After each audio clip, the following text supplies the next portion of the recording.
Hey, everybody! Hi. Hi! Hi. Hey, what's up? Hi. Haven't seen you in a We while. haven't hung out for a while, yeah. What's going on? We'll start the showcase in a little bit. How you doing? I'm okay. Yeah? You have a good break? Yeah, it was all right. It was busy. Yeah. Went all over the place. I was in town. There's definitely, you get the in-laws in town, and they take care of Milo. And, That's nice. There definitely is, the training wheel removal. Yeah. You're just like, oh, God, the first couple days here. For them or for you? For us. Where you get up and you're like, oh, yeah, no one's going to come in this morning and just magically take care of him. I gotta take care of that boy. Hey, everybody, this is Ian Hank. I'm Brandon Jones. We are Easy Allies. This is Easy Allies right here. This is everybody else quit. Two-man team for 2020. I need to add 5 more words to every sentence I do because I'm always like, well, that was the last stream, and people are like, Ever. of the year. I'm like, yeah, of the year. That's what I meant. Like, okay, yeah, no more podcasts for 2019. This is the Easy Allies Community Showcase. What this is a $10 tier on our Patreon, patreon.com/Easy Allies. Anybody that is at the $10 and above tier. And there are plenty of people that are at that tier that are not involved in the showcase in any way. that are just wonderful people. Yeah. Every time I go in and I delete all of the previous month's entries from the XSplit before I put in the new ones, I'm always like, oh yeah, these people were just like, I'll give you January. And considering that we are primarily, run and funded by Patreon, we greatly appreciate it. But people that do want to be involved, and several of our allies are involved consistently every single month, they can submit a comment, they can submit a screenshot, they can submit voiceover if they would like. A couple of things are just audio. We'll be full screen while we're listening to those things. A drawing, a photograph, a piece of music, or a video that they have recorded. Obviously, hopefully you retain the rights to everything that you're giving us. I think we'll get flagged for at least one thing. There was one video I dropped in there. I was like, yep. Technically, it's video game music, but it's video game music from a game that they loved it. They loved to flag. Pew pew. Sorry, Bloodworth. Yeah. But we'll do the best that we can. But kicking it off, we're going to have a ton of comments right at the top. A lot of people talking about what they did last year, what they're looking forward to in 2020. And then later on, as I said, we will get into the multimedia portion of the community showcase. If you would like to check this stuff out, if you're live, you can't check it out yet because just in case something went wrong with comments or I missed something, I want to go in there and be able to find it before anyone else gets their hands on that showcase post. But after the showcase is over, I will make the showcase post live for everybody on patreon.com/Easy Allies. And you can go and check it out. If you go to patreon.com/Easy Allies, you click on posts, and then you'll see a list of all of our different types of shows on the side there, and you'll see community showcase. And then if you're like, hey, I like that person's work, I want to go see more drawings that they did, or I love that music, or I just want to get a high-res version of that image or anything, then you can go check out the stuff that everybody posted. Or if you just want to copy-paste some of this text and read it later, you can text it to somebody and be like, just a really solid Dragon Quest 11S opinion here that I wanted to share with you. I'm very excited. Let's do it. Megan Linnard kicking it off. Hello, Ian and Jones. As promised, I'm going to talk about the series Skam. S-K-A-M. Caps. Skam. Skam. I figured I'd explain what it is in this first post because it's kind of hard to talk about it if you're not familiar. Here we go. It's a Norwegian web series. I like it already. I'm on board. It's 4 seasons total. It follows the lives of a group of teenagers as they make their way through school. Every week, each episode is released in real time as short clips on a daily basis on a Norwegian public broadcaster called NRK. NRK, not NERK. Right? NERK. People would tune in and watch the clips every day as they were released, or you could wait and watch all the clips together when they were out. By season 3, it broke all streaming records in Norway. Nice. It also had a big social media following. I would for sure be doing this if smartphones were a thing in school. Cell phones weren't even a thing when I was in school. Yeah. YouTube wasn't a thing. When you block your shirt, someone in chat was like, is Jones wearing an IKEA shirt? Yeah. And when you block it a little lower, if you block just the bottom of the F. Okay. It looks like IKEA. Yeah. Anyway, sorry. Look, IKEA's furnished a fair amount of this office. IKEA, these are from IKEA. Landskrona. Landskrona, baby. They had tons of fans providing translations for the show. Even cooler, there are Skam adaptations. I love that we have no idea what Skam means. Yeah. Skam adaptations remakes that have been made everywhere, all released differently and at their own speeds, which include Druck, Skam Germany, Skam France, Skam Italia, Skam Austin, Skam NL for the Netherlands, WT Fock, Skam Belgium, and What? Skam España, WT Fock, Oh, okay. Okay. and Skam España.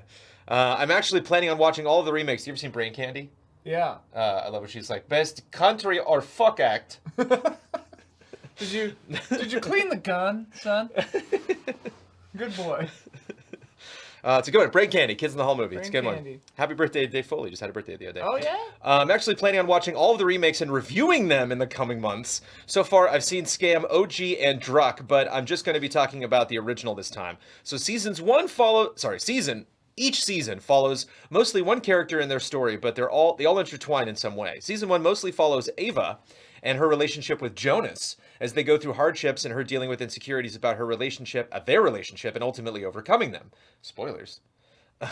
While making her own group of friends, Season 2 follows Nora, Noora, Nora, one of the girls that Ava becomes friends with in Season 1.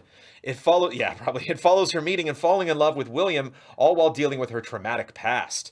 This season also covers a lot of the friendship group as well. Season 3 follows Isaac and meeting and falling for the charismatic Evan. It's essentially him coming to terms with his sexual identity, but also covers some other topics like mental illness. Season 4 follows Sana, or Sana. The season deals heavily with her religion. She is Islamic in the show, and it's entirely from her point of view. Also, this season deals with topics like forbidden love and her friendships. The thing I love most about the show is the amount of authenticity it has. Everything feels so real, from the performances to the situations the characters experience. The writing is top-notch, and by the end of the show, you are so connected to all of the characters. Just in a short time, it's become one of my favorite shows of all time. That's all for the room I have. I'll be back next month to talk about Druck, and I'm going to be starting Skam France next. Season 5 was just announced, and as you're reading this, it should premiere tomorrow. This is a big deal because it's the first Skam remake to do a completely new season. I'm super excited to talk more about it. Till next time, Happy New Year's, guys. I have questions. Please never explain what Skam. Okay. Well, means that's for the first us. question. So Yeah. I guess I don't want to know.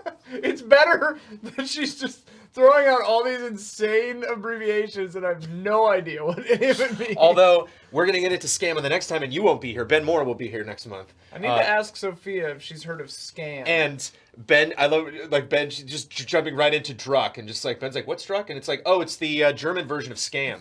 So anyway. And Ben's like, "What's Skam?" And just like, "Oh, it's the web series from Norway about the kids in school." Anyway, just like, "What does Skam stand for?" And like, so the thing, blah blah. blah. He just keeps asking, "What does it stand for?" It might not stand for anything. Skam. Also, I'm curious how long each episode is. Sounds like they get into a lot of stuff. But is this like a 30-minute per episode thing, and there's only like 10 episodes, or are there 10 minutes each, and there's like 20? I wonder. Have you, Jones? I was recently introduced to a sketch on the ye old interwebs called Lions Blaze. Okay. Have you ever seen I've that? not seen Lions Blaze. You need to check it out. Lions- It's pretty funny. Lions Blaze. It's like two dudes like clearly in a backyard. It's really funny. Anyway. Like a group of lions blazing, or it's the blaze No. of the lion? Lions Blaze is apparently just an artifact, like an amulet that they're trying to get. But they're just like, I need to obtain the Lion's Blaze! It's really wild. Is it Norwegian? No. No? Okay. Well, I don't know where the guy's from. I heard him speaking, and I don't know, maybe he's Canadian or something. Kit Snow. Hey, allies. I tend to show my latest venture in writing or art or whatever creative hobby has my interest in these monthly showcases. This month, I think I'm going to take a step back and tell y'all a little about me a little bit. Here we go. Real quick, I live... It's Nicolas Cage's birthday, apparently. Sorry. Well. Go Kit. But again, how old is Nicolas Cage? I need all the information. I can't He's just... scum. I'm going to get into something. Yeah. Kit's just telling us about, I know, sorry. It's cool. I didn't mean to interrupt. I got excited about Nicolas Cage. Kit, you... Nicolas Cage. I live in rural Alberta. That's Canadian Texas. And I've always been the very loud, queer and weird person. When I was younger, I didn't take as much pride in that as I do now. My interest range from embroidery to horror video games. I'm a fan of horror embroidery I myself. was going to say, put those together. To analyzing characters in any sort of media. English teachers loved me. To farming sims.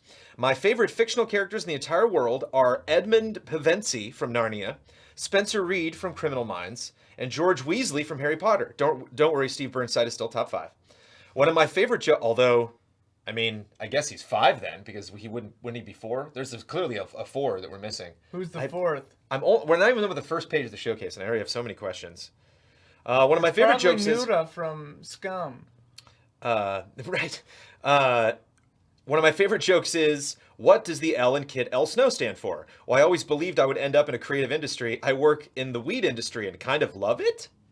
I technically graduated high school a year early, but I had to go back over an error about a class. And after spending my entire life believing I couldn't survive on my own, I've been living by myself for almost a year.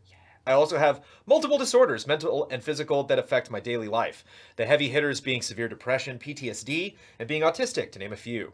But I'm not just surviving, I'm thriving. My point here is to try and show to people who are struggling as I have that they're not alone in it. Mental health is so exceedingly important, and anyone can be affected by it. On the outside, I appear pretty confident. My fashion sense can be called bold.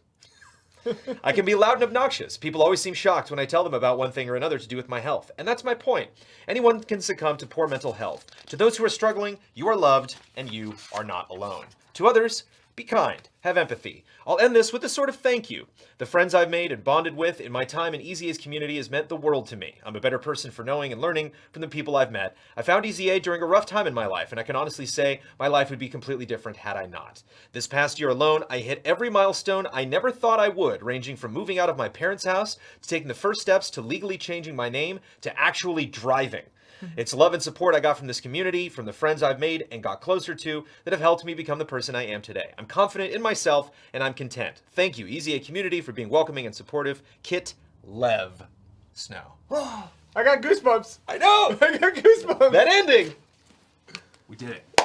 Kit! That was beautiful. I'm like emotional. I love hearing that. I love the driving. Yeah. Driving, I've been feeling more afraid of driving lately for some reason. Yeah. I just don't want to get in an accident, I guess. It's when you got the baby in the back there, it's tough not to think about that. Just kind of be like, just don't hit that side of the car. Yeah. You know? Do you have a baby on board? Don't have a baby on board. I don't know if that would do a whole lot, especially considering if it was a really bad crash. I think it's for like It wouldn't the be police or fire to like make sure they know that there's a baby, Oh. so that they know to look. I think that's what it's actually for. That makes sense. But anyway, Kit, I'll think about it. That So- was beautiful. Sounds like a hassle. Alexander Zirianov.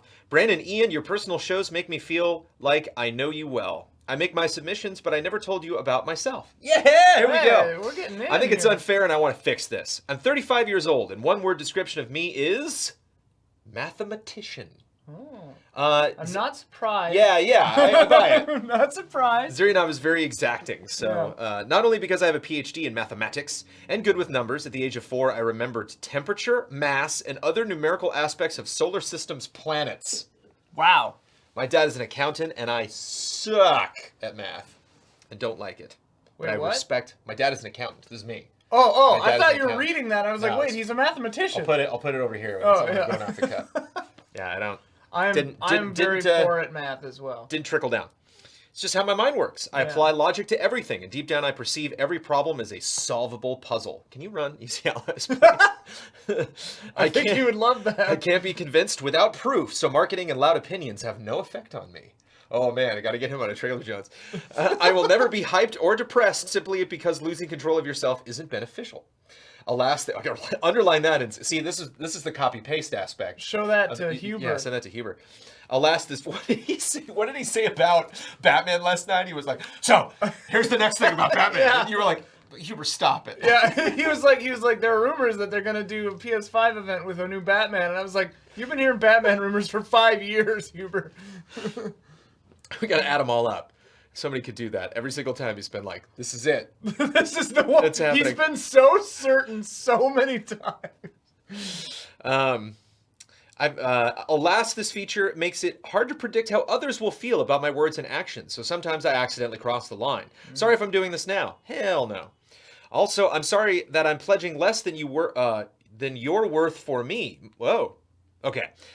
Also, sorry that I'm pledging less than you worth for me.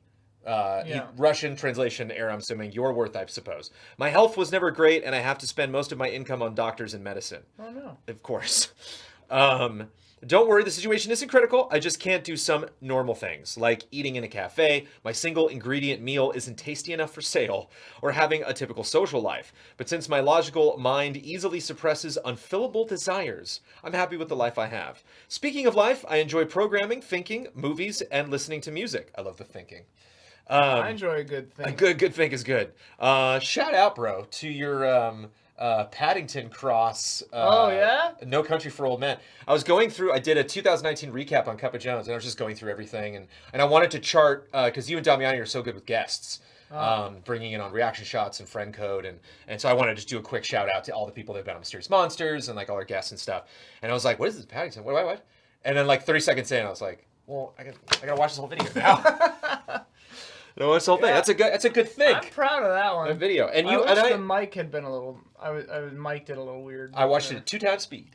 There you go. So I didn't notice. But I love No Country for Old Men, but it's never like I was the nerd that year that liked There Will Be Blood a little bit more. Yeah. But There Will Be Blood, better character, but I like No Country for Old Men as a movie. Better. It's just better balance. Yeah.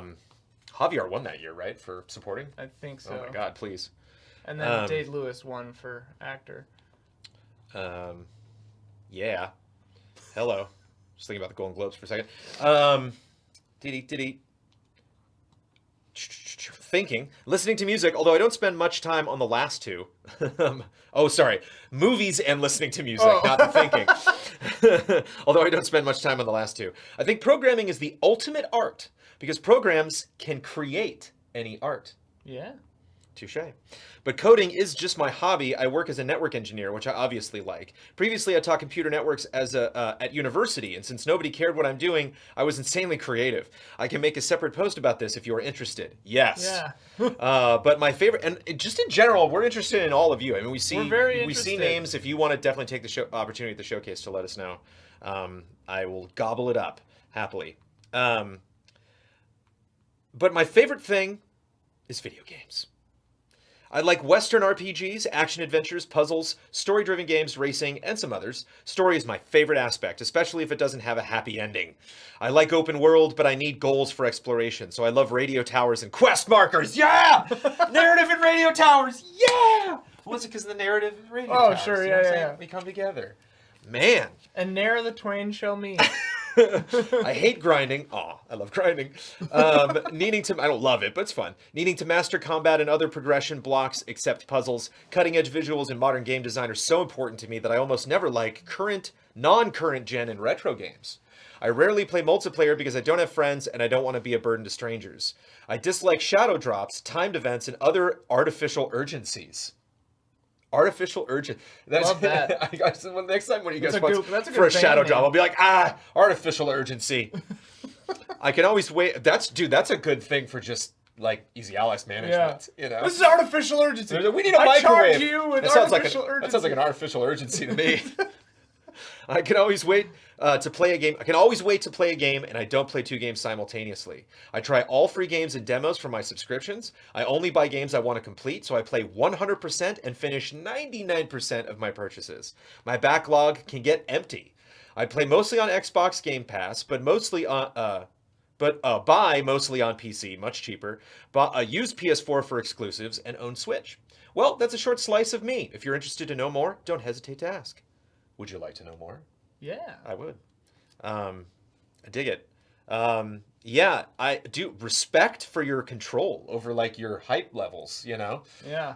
Obviously Huber could take a lesson. Like it's sometimes don't try to restrain the beast. I know. But sometimes it's like it's funny, sometimes like I feel bad because I will forget about something and then someone's like, Animal Crossing's 2 months away, and I'm like, somebody mentioned actually that Animal Crossing, I did know that because it was March this year, but somebody pointed out that it was the week after our meetup. Oh, yeah. Like, oh no. I feel like I hope we don't get that code early, you know, because like I'll be in the corner just like. I was gonna say like every like, Jones, year, what are you playing on that Switch? Like nothing. comes out on our meetup. We've talked about the meetup, right? Shaking some trees. Yeah, we haven't talked officially about what, because we need to name the event. We need to come up with a name for it. But the event. The event. But we haven't talked about. But yeah, gave the date, gave the location, gave the time. March 21st. 22nd. March 22nd. 2020. The Anaheim? The Anaheim Hilton. The Hilton Anaheim. Pacific A. It's on the second floor. Have not been down there to take a peek. I will do that. Haven't we been in that room before? I go to no. We have been downstairs in the giant ballroom in that we were Hilton. upstairs one time. And then we were upstairs at the Marriott. Oh. Upstairs, 3 floors up. Oh, okay. We're going to be on the second floor of the Hilton. So that big, gigantic ballroom, way too big. It was taken. But way too big. And it would have been kind of roomy. The sound probably would have been bad in that room. Yeah. Worried about the sound for this event. I'll say that as a tease. Yeah. Apparently I teased it too much. I was talking about it to Bloodworth, or I was talking about it on a couple of Johns, and Bloodworth was like, just tell him what it is. And I'm like, no, we got it. You couple more tease details. something too much? I love it. Never. We have a poem coming up. Yo. Right now. Tease. That was a tease. Here I go. Spencer spools a thread. Happy New Year, Jones and Ian. I promise next year I'll get back to my D&D themed poetry, but this month I have something that's a little more personal. I grew up a queer kid in the American South and tried to wrangle that feeling a little bit. Hope y'all enjoy. Heart, love, and respect, Spencer, at Spools of Thread on Twitter. Here we go. I'm glad you made it. Do you want to read a poem? Sure. Read a poem. Are you ready? Oh, totally ready. All right. There's a confession in a cave. It wanders into the far inner corners. Thinks it's headed toward the exit. Its feet are worn down to bone. Its feet are worn down to bone. From going in circles so long. It trips over the stalactites, runs into the walls, can't see a thing. Light doesn't reach a place like this. Light ain't for secrets, don't you know? And caves are secret places. Confessions are secret words. What they don't tell you is, the cave is your mouth. Dark like cloud-covered night, the stalactites are your teeth. Too densely packed to fit a word around, the confession looks a lot like the girl you almost kissed 3 years ago. And the girl crush after that, and the one after that, and the one after. There is a confession in a cave. It nearly sees the light at the exit, until you slam your mouth shut again.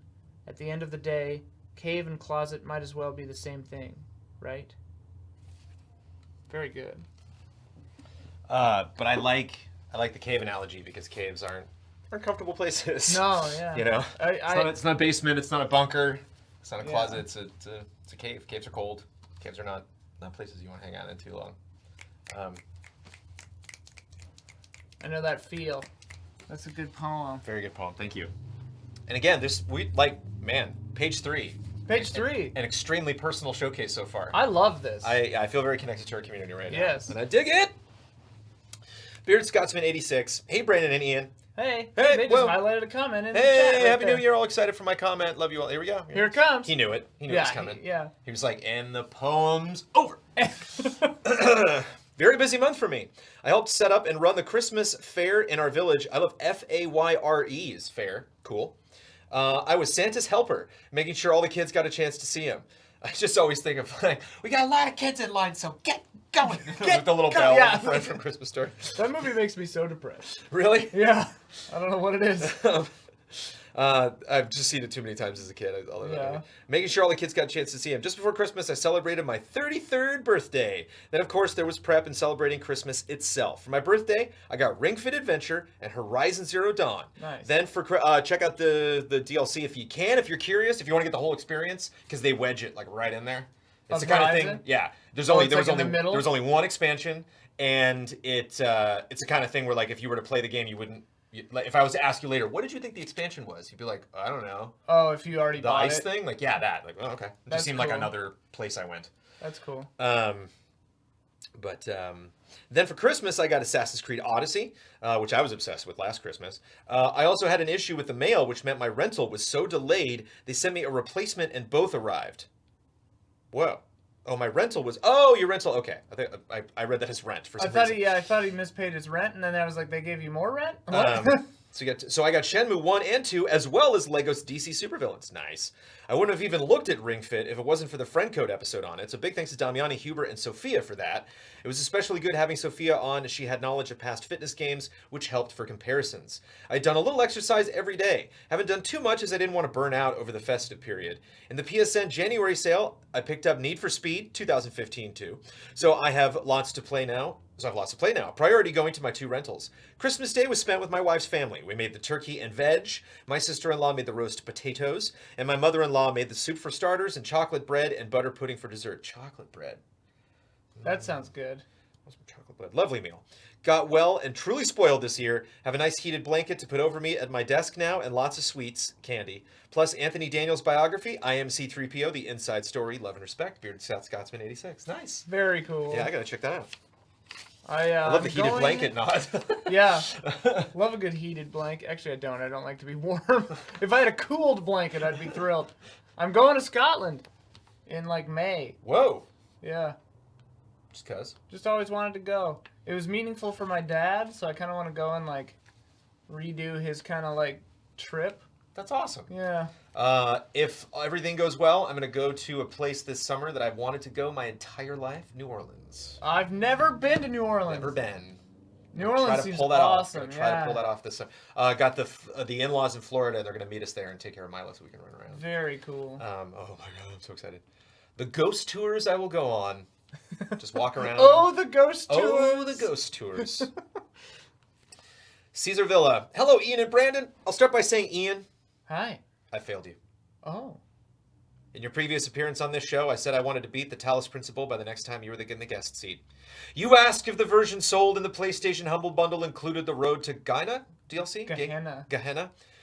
And I did check that, and it does. But other than that, I haven't touched the game. I'd say That's okay. I will have played it by your next appearance, but at this point, I better not make any more promises. Returning to a running theme I've had the last few months. You won't believe this, allies, but the soccer team that the wife likes won the championship. They made it to the playoffs, but just barely as the last seeded team, and we thought they wouldn't make it further than the first round. But they destroyed their rival, the best team in the tournament, and moved to the semifinals. It's fine. Something just fell down. I'm not worried about it.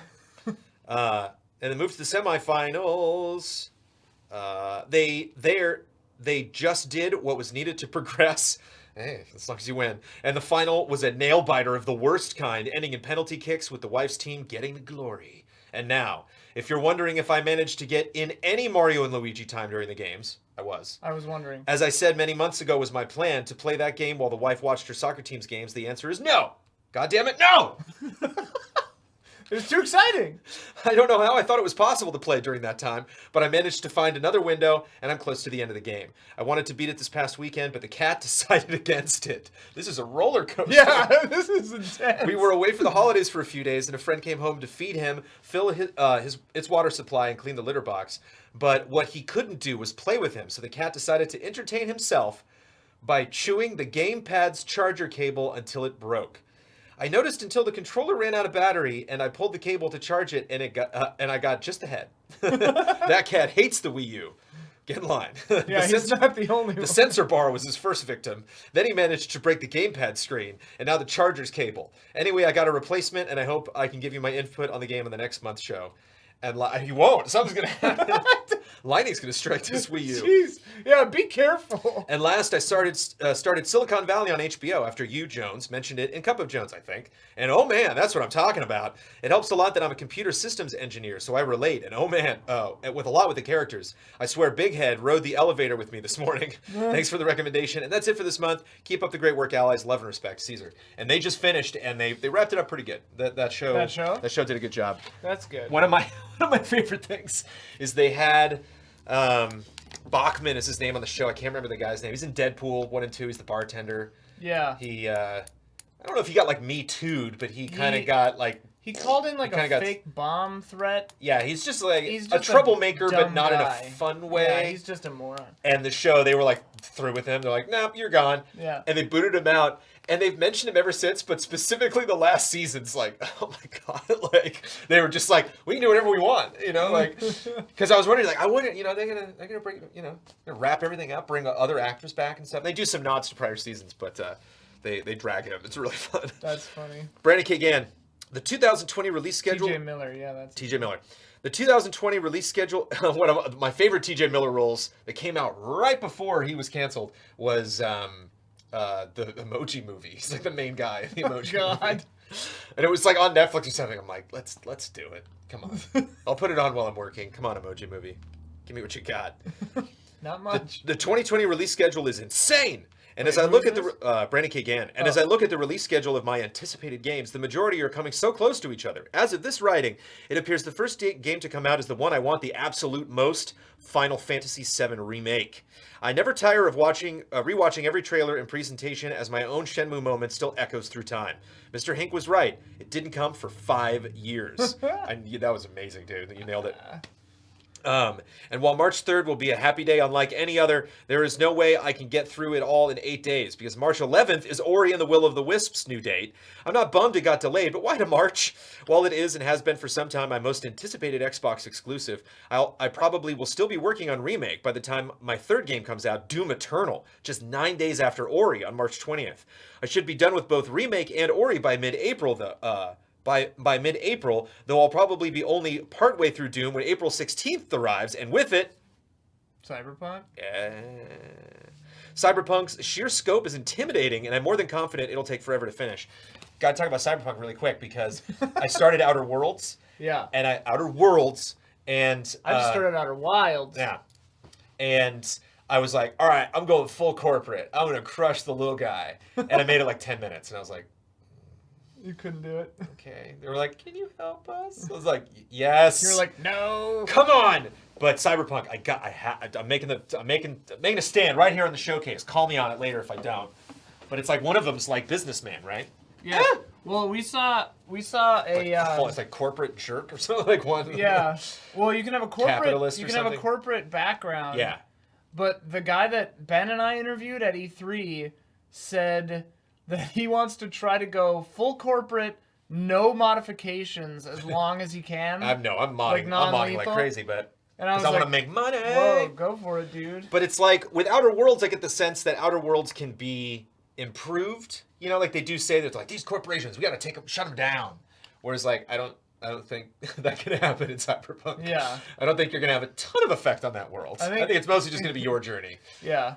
The message of Cyberpunk probably will be the little guy can't win, but who knows? Let's see if I have the balls to step on the little guy in that game. I'll be working on Cyberpunk by the time the next game I'm getting comes out 6 weeks later, but with finishing up Doom, it'll probably be more like 3 to 4 weeks. In between, however, Gears Tactics is coming April 28th. I've never played a game in the genre, though I've been tempted by Final Fantasy Tactics, but until the confirmed Xbox port comes sometime in the near future, I'm going to hold off on it. The confirmed Xbox port of Final Fantasy Tactics? Did I miss that? What? When was that confirmed? What? Wait! Yeah. Put it on the Switch, you monsters! Yeah. Oh, boy. Switch Tactics, Dark Crystal comes out in February, I think. Hopefully. Don't sleep on Fire Emblem. Bee-boo. Tactics. Unless you put it under your pillow, then you can literally sleep on Fire Emblem. Oh, you can, because the Switch is incredible.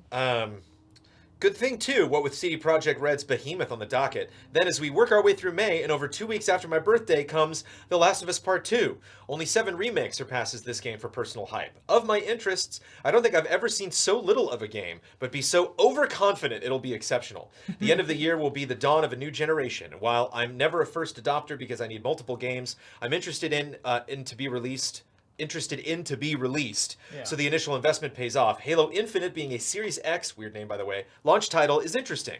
The rest of 2020 for me is vague but exciting. Weird projects like the Stanley Parable Ultra Deluxe Edition and Superliminal, games that draw heavy influence from others like Wrath, Aeon of Ruin, think old Doom, Quake in a gothic fantasy setting. What? That sounds good. Yeah. Aeon of Ruin. Wrath, Aeon of Ruin. There was another game I was playing that was kind of like that. You're killing like cultists. Chat, help me out. What? It's like Wrath, old Aeon of school Ruin. looking. Well, Doom wasn't. Wolfenstein 3D wasn't the first. There's something beat Wolfenstein 3D to the punch, but Wolfenstein's the one that. Dusk. Thank you, CDJ. Oh, yeah, I know. Also, Tokyo Slim, I love Hexen. I can get you a copy of Dust, bro. I have Dust. Oh, you have Dust? I was playing it. I'm good friends with Dave Oshry, who runs that studio. Or used to run that studio. Really? He works for another studio, yeah. Oh. Good guy. Ugh. And even games I'm sure won't be this year, like Beyond Good and Evil and 2. Boy, remember that. Yeah. Back for I Blood, do. the spiritual successor to Left 4 Dead. That's right. And Witchfire. Oh, yeah, Witchfire. That had a great trailer. Remember that trailer? I remember that Kickstarter, I think. Or I know no, I'm is that a crazy for different typing this, but 2020 could be my personal favorite year of gaming before we even hit E3. I don't think that's crazy. 2020 seems insane. 2020's just got a lot of hype. Yeah. 2020's like here to play. You know, And 2020's like 2020's stepping out of the limousine to a lot of Yeah. that's 2020. Well, and several of the hyped games from this year got delayed into 2020. So, yeah. 2020. Did you see everyone was posting all the Barbara Walters stuff on the New Year's when the No. ball dropped? Because she used to host a show called 2020. Oh, yeah. And at the beginning when she go, "Welcome to 2020." I'm Baba Walters. And so everyone kept. I was like, "Oh, that's funny. Yeah, she's 20. Okay, all right, joke's over." Play that clip again. Small Leviathan. Season's greetings, allies. The 2010s are over, and seeing as I've spent most of my teens and all of my life as a young adult in that time span, feels weird. It was a decade say of that again? Season's greetings. The 2010s are over, and seeing as I've spent most of my teens and all of my life as a young adult in that time span, that decade there. Okay. I thought you said most of my teens and all of my 20s, and I was like, how's that possible? Yeah. So, yeah, somewhere in the last decade, I found a time turner. It was a decade of ups and downs, highs and lows. I grappled with my gender identity and realized I was non-binary, which in retrospect puts my childhood fascination with androgynous anime characters in a whole other light. Fun when that happens, right? Went through an existential crisis. My buddy found out he was gay because of Cats. Shout out to Cats. I just watched Cats. The movie? Yeah. Nice. Blew my mind. Yeah. Amanda's weird. dying to take me to that movie. Amanda read me an article the other day from the Washington Post or something where they got reports from people and taking various drugs and what their experiences were like with cats. They're like, we don't condone using drugs and or seeing cats on drugs, but and or seeing cats at all. But this is what people say. Alamo Drafthouse has a rowdy screening. I know, it's already started. It's already started. You put up just all the back top stuff. Oh yeah. You when God, what is her name? Who sings Memory? Come on, the top voice in that movie. Yeah. Jennifer Hudson. Yeah. You have the Kleenex for when she is crying, when she's she has snot coming out of her nose the entire movie. So it's you absurd. wipe the nose whenever Ian McKellen says meow, you go, "Sorry, Ian McKellen." And whenever anyone says cats in the movie, you go, "Cats!" Jellicle cats! Cats! Jellicle cats! Cats! I swear to God, I was in a non-rowdy screening at the Alamo Drafthouse, but spoiler alert. Sorry. Dame Judi Dench looks into the camera toward the end of the movie. People in the theater screamed. Someone was like, "Ah!" It was the best. I saw somebody tweeting that when Skimbleshanks started, so they just unapologetically just screamed "Fuck it up, Skimbleshanks! Fuck it up!" It's such a bad musical. I could see that movie still not even breaking 100 mil, but staying in theaters for 6 months. Forever. Well, dude, that's the magic of Cats. Apparently, it stayed in Broadway for 1,000 years. Yeah. Also, Rumpelteazer, he should have changed some of the stuff out of the poems. He had to. One of my least favorite things in musicals or just songs is when someone is trying to cram a word with too many syllables into their meter. Sure. That's this entire musical. Yeah. Because they weren't written to be songs. Yeah. They're poems. Oh my God. Anyway, sorry. We should maybe just start this one over. Went through an existential crisis before finding my place in the world, thanks to some great names and the words of late philosopher Alan Watts. Yeah, baby. And discovered my 2 all-time favorite artists, Burial and Baths. Mm-hmm. But that's enough about my life story. I want more, Small Leviathan, I think I met Baths. I want to get into my favorite games of 2019. Before I begin, a quick shout out to Risk of Rain 2, which is stellar, but also in early access. I played a fair bit of Fortnite over the break, and I just love that you see that early access, and it's like, how dare you? Yeah. Wait, it's still in early access? They're like Gmail. on every load. Gmail was in beta for 7 years. You'll get your chance in 2020, bud. Number 5, Outer Worlds. I think I was less impressed by this game than most people were. I didn't really dig the combat all that much, for instance. The AI is not fantastic. Yeah. But it's hard to deny that The Outer Worlds tells a great story full of wonderful characters. Parvati is my baby. I'd love to shout out to Ashley Birch. The only reason I wouldn't have Parvati in my party is Ashley Birch is in Fortnite twice. I now am at a point in the story where there are 2 Ashley Birches. Really? The person who created Ray, the robot, and like Ray. And so it's like Ashley Birch having scenes with herself. And then like Life is Strange, Horizon 2 is coming out. I'm just like, I'm good. I'm good on the Birch. You're burned out on Ashley Birch. I got that Birch burn. 4, Blasphemous. Blasphemous would have seemed like your jam. Did you? I know Brad played it. I played it a little bit. Okay. This delightfully morbid Metroidvania is probably the closest any game not made by FromSoft has come to feel like a part of the Souls family, but where lesser games where lesser games are content to just mimic the greatness of Souls. Blasphemous does what Hollow Knight did and pushes forward to show that it is not merely inspired by, but stands beside the Souls series as a true equal. Also, never want to fight Exposito again, thanks. 3, Baba Is You.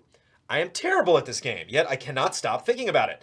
Underneath its charmingly crude and cute exterior lies a mind-melting smorgasbord of puzzles that always seem to have one more brain-breaking new twist just when you thought you had seen it all. I have reached a point where I consistently need walkthroughs to progress, and this doesn't diminish my enjoyment one bit, because the sheer ingenuity of the solution is often as fun as figuring out what it is. Sekiro Shadows Die Twice, number 2. FromSoft's latest outing arrived this year with the best combat in the business and some of the most consistently fantastic bosses in their entire discography of pain. I had my reservations about the lack of RPG mechanics and a set protagonist, but I think they made a case for those changes in the end. And number 1, Katana Zero. Hey. I went into Katana Zero expecting a slick cyberpunk romp, and that's what I got. But I also got a brilliantly clever story full of jaw-dropping, gut-wrenching story moments, and the best soundtrack of the year. Literally, the only complaint I have with Katana Zero is that it ends too soon, and the dev is working to resolve that with the future content update, and I, for one, could not be more excited to see how this tale ends. So that's that. Here's to a great 2020 for everyone watching. Love and respect, Small Leviathan. I beat that game. I liked it a lot. Nice. It is I think, very dude, good. I think I'm capped on Sekiro. I try. Oh yeah, that's okay. It won't come up. It won't come up in Goaties. Oh, it's sure fine. it will. Oh, sure it will. We're all gonna have a different goatee. It's gonna be. It's gonna be a weird 8 games year. are gonna get 9 goatees this year. It's gonna be a weird year, and then I have a guess. Don's gonna be the tiebreaker. He won't vote. He probably won't vote. I have a guess which thing will win Goatee. I won't say, but probably just because it's everyone's like second, of the year. Oh, one of those. Really? I think there's like a safe answer, and I also will not say what that is. Yeah. We're probably thinking the same. I think we're thinking the same thing, but I'm gonna push hard for like some weird ones. Yeah. Happy Gaming. A decade of gaming in review. Also movies. In Christmas of 2009, my brothers pooled funds to surprise me with a PS3. My brothers and I kept ourselves occupied for the majority of 2010 with my first PS3 game and its multiplayer, Uncharted 2. At the time, we huddled around my small 4x3 tube TV to play the brand new PlayStation console. Also, Inception came out that year. In 2011, that's all that needs to be said about Inception. In 2011, I got my first collector's edition. I was lucky and got my hands on a Ni no Kuni Wizards edition that came with that cool book. Being a lifelong Ghibli fan, I was in heaven. Not flan. It was a game I didn't expect to get in the States. Have you had a Ghibli flan, though? Yeah, delicious. It's delicious. They come in different characters. It's very creative. Very colorful. Also, we got The Adventures of Tintin. While the 360 PS3 generation gave rise to downloadable titles, 2012 was the first year that we stopped calling games indies or digital games and just started calling them games. Telltale's The Walking Dead and Journey were some of the best games of the year. Also Looper. Holds up. Journey came out in 2012? Yeah, same year as Walking Dead. I remember that VGA. Jeez Louise. Looper holds up. Never saw it. 2013 is that controversial year where you're probably in one of two camps: GTA 5 or Last of Us. You're not neither. I am squarely not in either camp. On that I one. got both. I'm in the latter. Also, so yeah, we're all types are represented here. Also, the release of Frozen that year made working at a movie theater an unsufferable experience for 6 months. I know that feel. What did I play on my new PS4 in 2014 again? Dragon Age. I liked The Evil Within a lot. Dragon Age ? I guess not. I don't know. Dragon Age? Dragon Age? I liked The Evil Within a lot. I uncomfortably watched my roommates play an unhealthy amount of Hearthstone every single day. What a weird year. Gone Girl and Nightcrawler. Oh God, Hearthstone won our GOTY that yeah, year? it did. I'll defend that till the day I die. Oh, it was the right choice at the time. Yeah. Wait, Dark Souls Hearthstone? 2. Dark Souls 2 was the one that everyone's like, yeah, but Dark Souls 2. It's like, it's the worst Dark Wait, Souls. are we in 2014? We are in 14. Okay, I was like, Hearthstone didn't beat Last of Us. No. Okay. Gone Girl and Nightcrawler were also great. 2015 had The Phantom Pain, The Witcher 3, and Bloodborne. Remember that whole Konami Kojima travesty? You're lost, Konami. At least I have PT installed. Yeah. Shout out to Inside Out and The Martian. Inside Out's so good. Yeah. I waited a whole decade to play Final Fantasy 15, and in 2016, I finally got to. I loved it all the way through. It feels like a privilege to be able to have certain games in your life, and 15 is an example of that for me. Not perfect, but I love it to death. Arrival, on the other hand, is perfection. Arrival is so good. I love the one-sentence movie review I know, at the end of yeah. all of this. Also, This game was cool. I felt about this and this movie. Moving on. In 2017, we got my favorite game of the decade from a franchise that I was up to that point unfamiliar with. Its story is so powerfully relevant and impactful. I played Persona 5 for over 150 hours and still Man. think about it every day. All these games feel way more recent than they Right. are. Also Logan. Sure, we got God of War, Monster Hunter, Spider-Man, and Red Dead in 2018, but I probably spent more time playing and loving Celeste, my reason for purchasing a Switch, than all of those. Another game that it just broke me. I just got to a point where I'm like, I can't. Platforming, perfection, and powerful emotional storytelling, just like Into the Spider-Verse. Finally, That movie is please incredible. do this again at the end of the next decade. Happy gaming. Finally, 2019, it's a weird gift to be able to say that I finally say that I played Kingdom Hearts 3. I didn't need to hear the entirety of Let It Go in the Frozen world, but I think my positive feelings outweigh my frustrations. Parasite is my movie for 2019. It's a good movie. We got that screener, and oh yeah. It's a good movie. Good. Did you see the French poster? I saw. Look up the French poster for Parasite. I was in K-Town. Is it the like one where it's his head and then it goes into a house? It's like it's literally like the entire movie is one building. Oh wow. It's really cool. In K-Town. And they're like all climbing up towards the top. Oh my god, that's genius. really In neat. K-Town, they have one that's like painted, and it has that sort of like India ink, like acid wash kind of ombre colorization, but it's the dad on top and then like a building below him. It looked really cool. Anyway. Families are the same. Amanda pointed that out. Same brother, sister, mom, dad. It's like Same as in. just the same unit, like the same yeah. number and Yeah. stuff. It's like, oh, It's cool thing for people that have seen it. It is a fun movie. Yeah. Movie that defies expectations. Asbo Zapruder. Happy New Year's, allies. How is 2020 treating you so far? It's all right. It's good. It's fine. A little nervous, Uh-oh. but it's fine. I spent January 1st playing Dragon Quest XI and watching Antenna TV's News Radio Marathon. Whoa. Wait, the show? Wow. I guess. I make a list at the end when like what people were generally talking about. Remember News Radio? Yeah. That showed rules. Shout out to Phil Hartman. Yeah. Still kind of bummed about Phil Hartman dying. I'm totally bummed about Phil Hartman, man. Heath Ledger too. Yeah.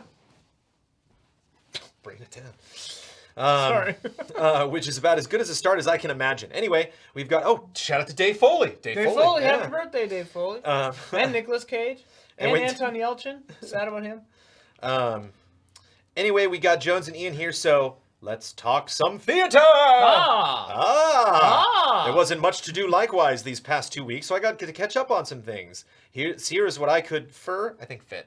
Here's what I could fit. Fur. 1, Les Miserables.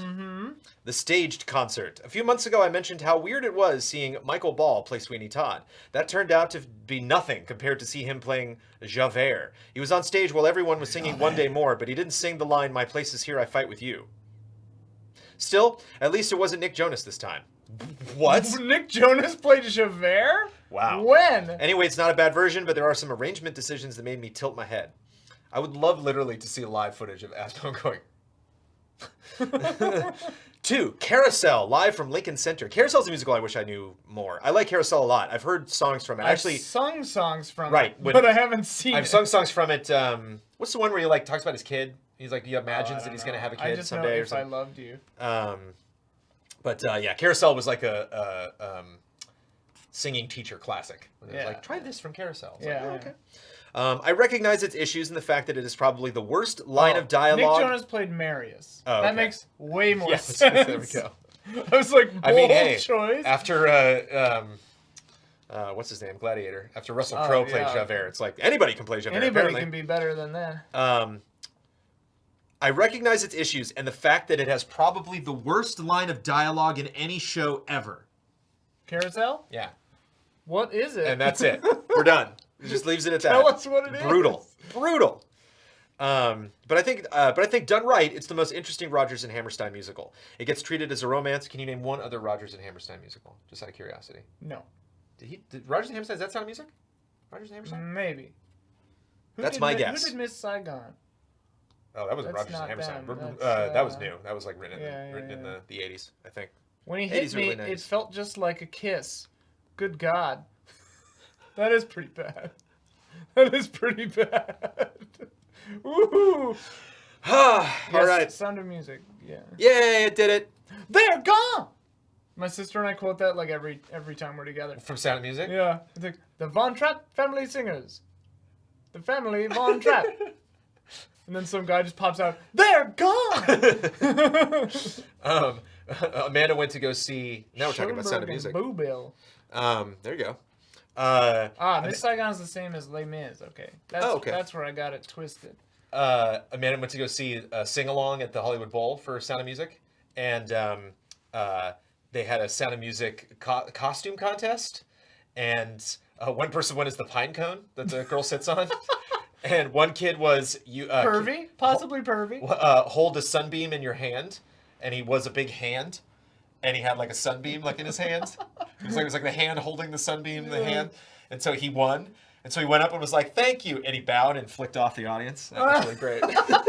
And like the entire Hollywood Bowl laughed because it was just literally just like this gigantic hand giving the Hollywood Bowl the middle finger. Funny, weird story that I don't know if I've ever told. One of the like very obvious like decision points of my life where it's like this decision will change everything was I was offered a role in a touring company for The Sound of Music, playing that oh god, what's his name? The kid who does You Are 16 Going on 17 and then later turns out to be a Nazi. Rolf, whatever. Rolf or Roltz or something, yeah. Yeah, but I could have played him in a touring company of Whoa. Sound of Music. Whoa. And then I was like, I want to go to college. Yeah. I went to college as an acting theatre major. school. I went to college as an acting major and then switched to film. That was That's what I freshman did. year. That was a big. That's what I did. Yeah. I got kicked out of theater school and then went into film school. But yeah, Rolf. Which is cooler.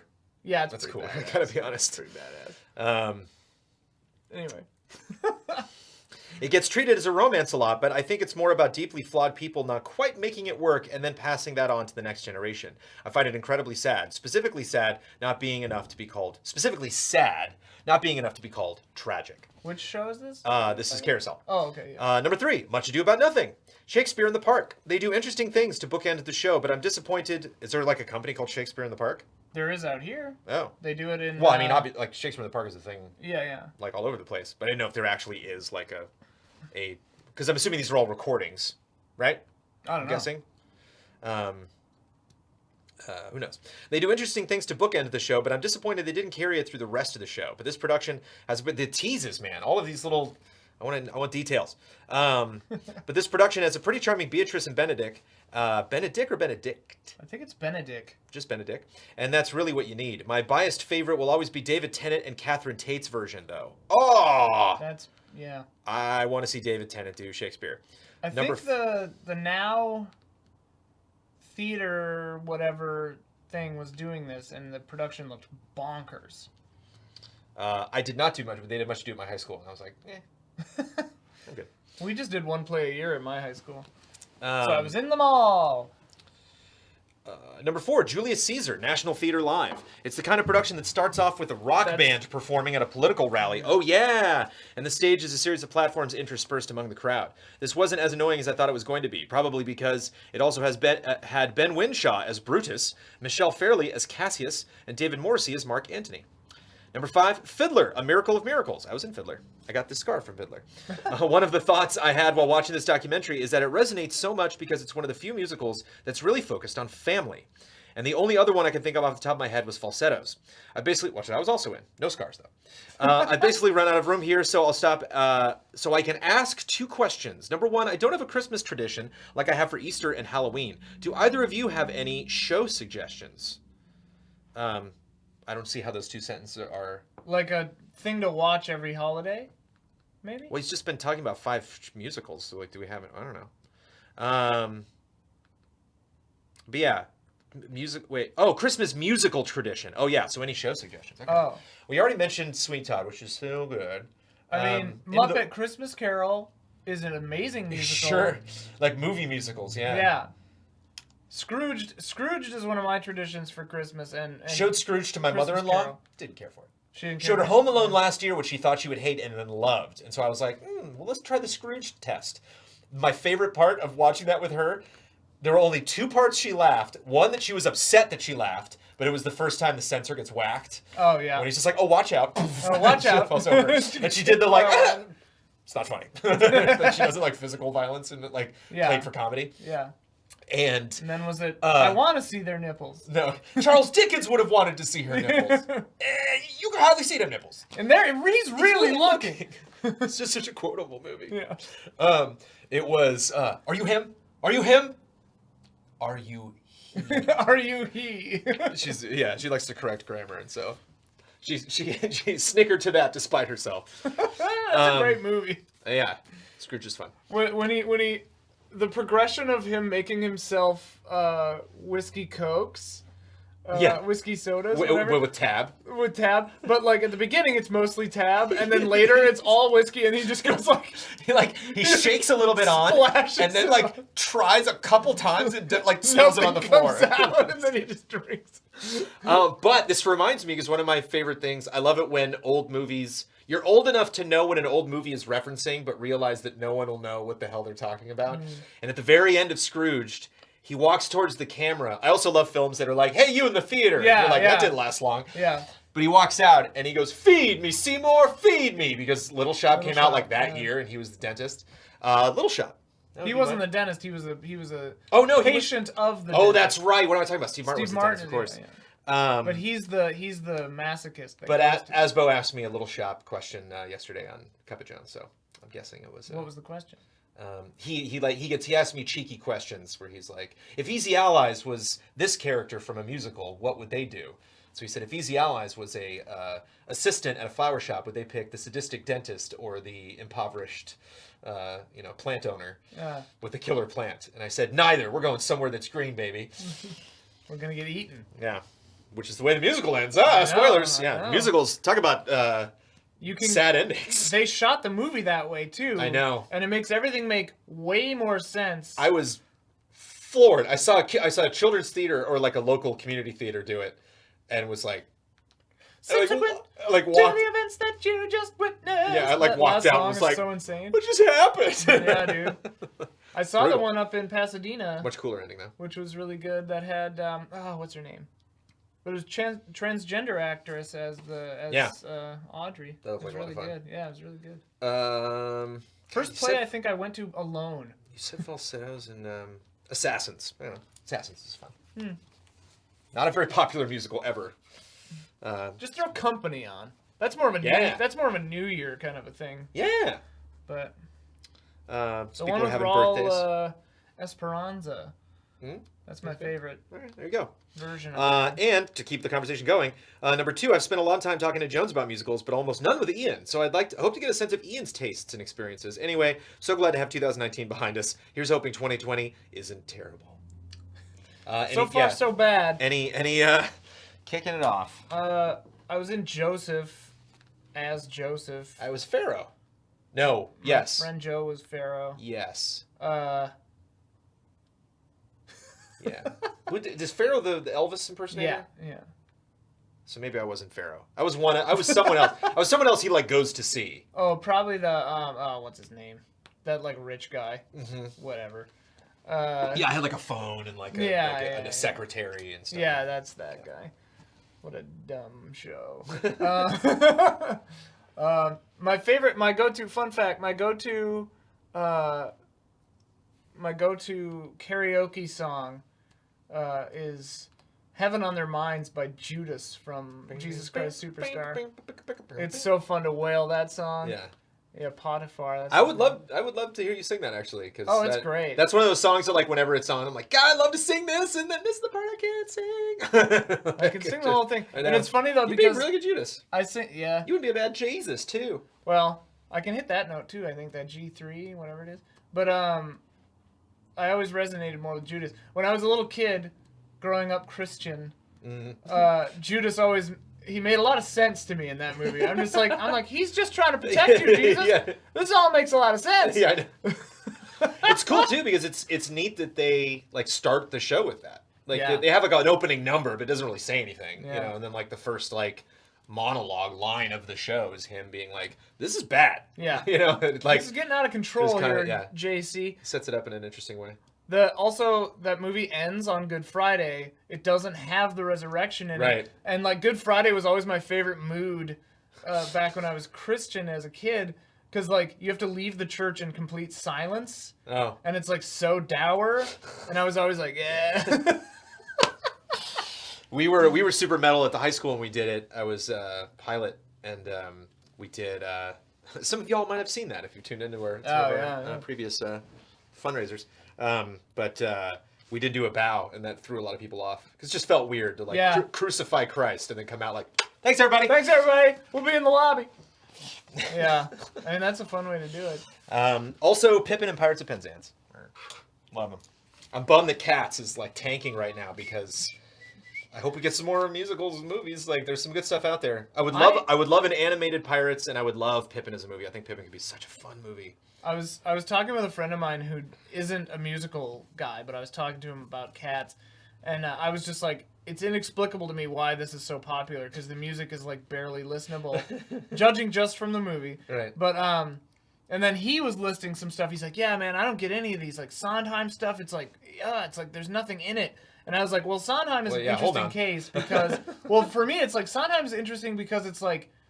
Sondheim is for nerds. Sure. Like, if you understand music and you're like, wow, that's really difficult, you're going to have a great time with Sondheim. If you just want to listen to fun music, you're probably not going to have a fun time. You're going to have a bad time. Yeah. Robert I. On Frame Trap episode 97, Holiday Hangout, Jones mentions... In the Heights looks crazy. I just saw a trailer for that. Sorry. Is it movie musical? Lin-Manuel Miranda doing... I just saw the trailer for In the Heights, and I was like, wow. Oh, okay, cool. Anyway, sorry, start over. Jones mentions, in the last Frame Trap, Jones mentions Huber created the second to last. Huber created a Marvel Strike Force guild and then bailed on it. I just wanted to follow up and say a number of members of that guild went off to form a new guild, Easy Allies Assemble. We're still going strong. Shout out to Huber for initially bringing us together. Still no Cyclops. That was the name of our first video. Allies Assemble, Allies Assemble. No Cyclops. There's like... Company's great. There's like Shield Medic. And there's no Cyclops. No Cyclops. This is in this is a mobile game, basically the Marvel version of Galaxy of Heroes. The game okay. And so because it was the Marvel version of Galaxy of Heroes, I was like, yeah, sure, I'll play it. And I was like, I don't have time for this. Joe Town, making guilds and bailing on them is an Easy Allies tradition. We've done it at least twice for WoW. That is true. Huber's always like gung-ho on starting a guild and then just ghosts. That's why I never even started with Red Dead because I knew it. I was like, I'm not gonna have time for this. I played online for maybe an hour and a half on Red Dead 2. But the guild going strong in Galaxy of Heroes got Kristen and got Ben now. Got Ben in over the holidays, yeah. Uh-oh. And I loved it. Like he came in and chat saw like Gray Fox comes in and chat was like, Ben, is that Ben? No reply. Stone cold. That seems like that. Tyler Gardner. Hello, Brandon and Ian. Gonna dive right into the meat of things this month. Breath of the Wild. Yeah. Coincidentally, I've neared the end of my journey as you, Ian, are about to be on a showcase, and I cannot thank you enough again for giving it to me. To start at the most simple, the game is magical. Magical in the sense that Ghibli movies are. Would a Ghibli Zelda film not be wonderful? The look, the music, the characters. It has a mystical, magical feel that's a joy to live in. While combat and the story are fun, what kept me going back to this game over the past few months, plus having to wait to get a drifted Joy-Con back, was the quirky world and exploration. There really is a sense of wonder to wandering in this world and seeing what oddity you may find. Having never completed a Zelda game, it was a blast to fully dive into this game, learning about the Gerudo, Zora, Gorons, and the gathering snippets of the past through memories. Finding the Master Sword was a real highlight and one of the peak moments of exploration for me throughout the game. When I first saw this, I was like, yeah, I'm probably not going to get into that. You know, it's like, that looks neat, but just the visuals, I'm like, a world of that? Like, I don't know. I think it's beautiful. No, not that I wouldn't think it was beautiful, but like, would I really be immersed? You know what I mean? Like, would I really feel like, yeah, I'm there? Yeah. You know, and not just like, oh, it's pretty. The most immersed. I was wrong. Yeah. I was very wrong. As I near the end, only need to fight Ganon, I'm taking the time to enjoy the small things. It's an easy fight. Take your time. Especially take your time. I took my time like crazy in just the Hyrule at the end, just the castle. Get that DLC too. Yeah. Cooking, building Terry Town, and exploring this world which feels surprisingly unexplored and wild. I see now why there's such an excitement around a sequel, and I'm eager. Oh man, yeah. Yes. And I'm eager now to be able to play it at release and explore a fresh world when everyone else is uncovering it as well. Is Zelda ever going to do something different again? That's not like Link's Awakening or like an offshoot? I wonder. They just, it hit so hard this gen. Really, my only big criticism would be that I wish there were perhaps a few more shrines that you could easily access early, and that the puzzles in them were more varied. I'm not the biggest fan of the breaking loot system either, but that's completely my personal preference. I understand the need for it. It's genuinely very hard to capture my feelings on this game in such a short span of space, but I've really had a wonderful time exploring this vibrant, beautiful world. Honestly, I would love a Stardew Valley-esque game where I'm just inhabiting this world, no monsters. An unrelated side note, I really enjoyed episode 9, though found it makes 8 feel like a black sheep. In retrospect, I'd have preferred they kept JJ through all 3 or let Ryan handle the ending. Fallen Order was also a blast, though I was spoiled on a huge moment through an awful ad that played on Twitter. Yeah. And shout out to Spike Chunsoft for porting a Steins Gate spinoff this month. Whoa. Onward to gaming in 2020. Persona 5 Royal and Animal Crossing are the next 2 big releases on my radar. Cheers, and hope you all had a good holiday break. Tyler at TMGM528. Yeah! I'm glad you're liking it. I knew you would. That's great. That's awesome. Yeah, and it's neat to get a fresh perspective like that because it's like, I don't know,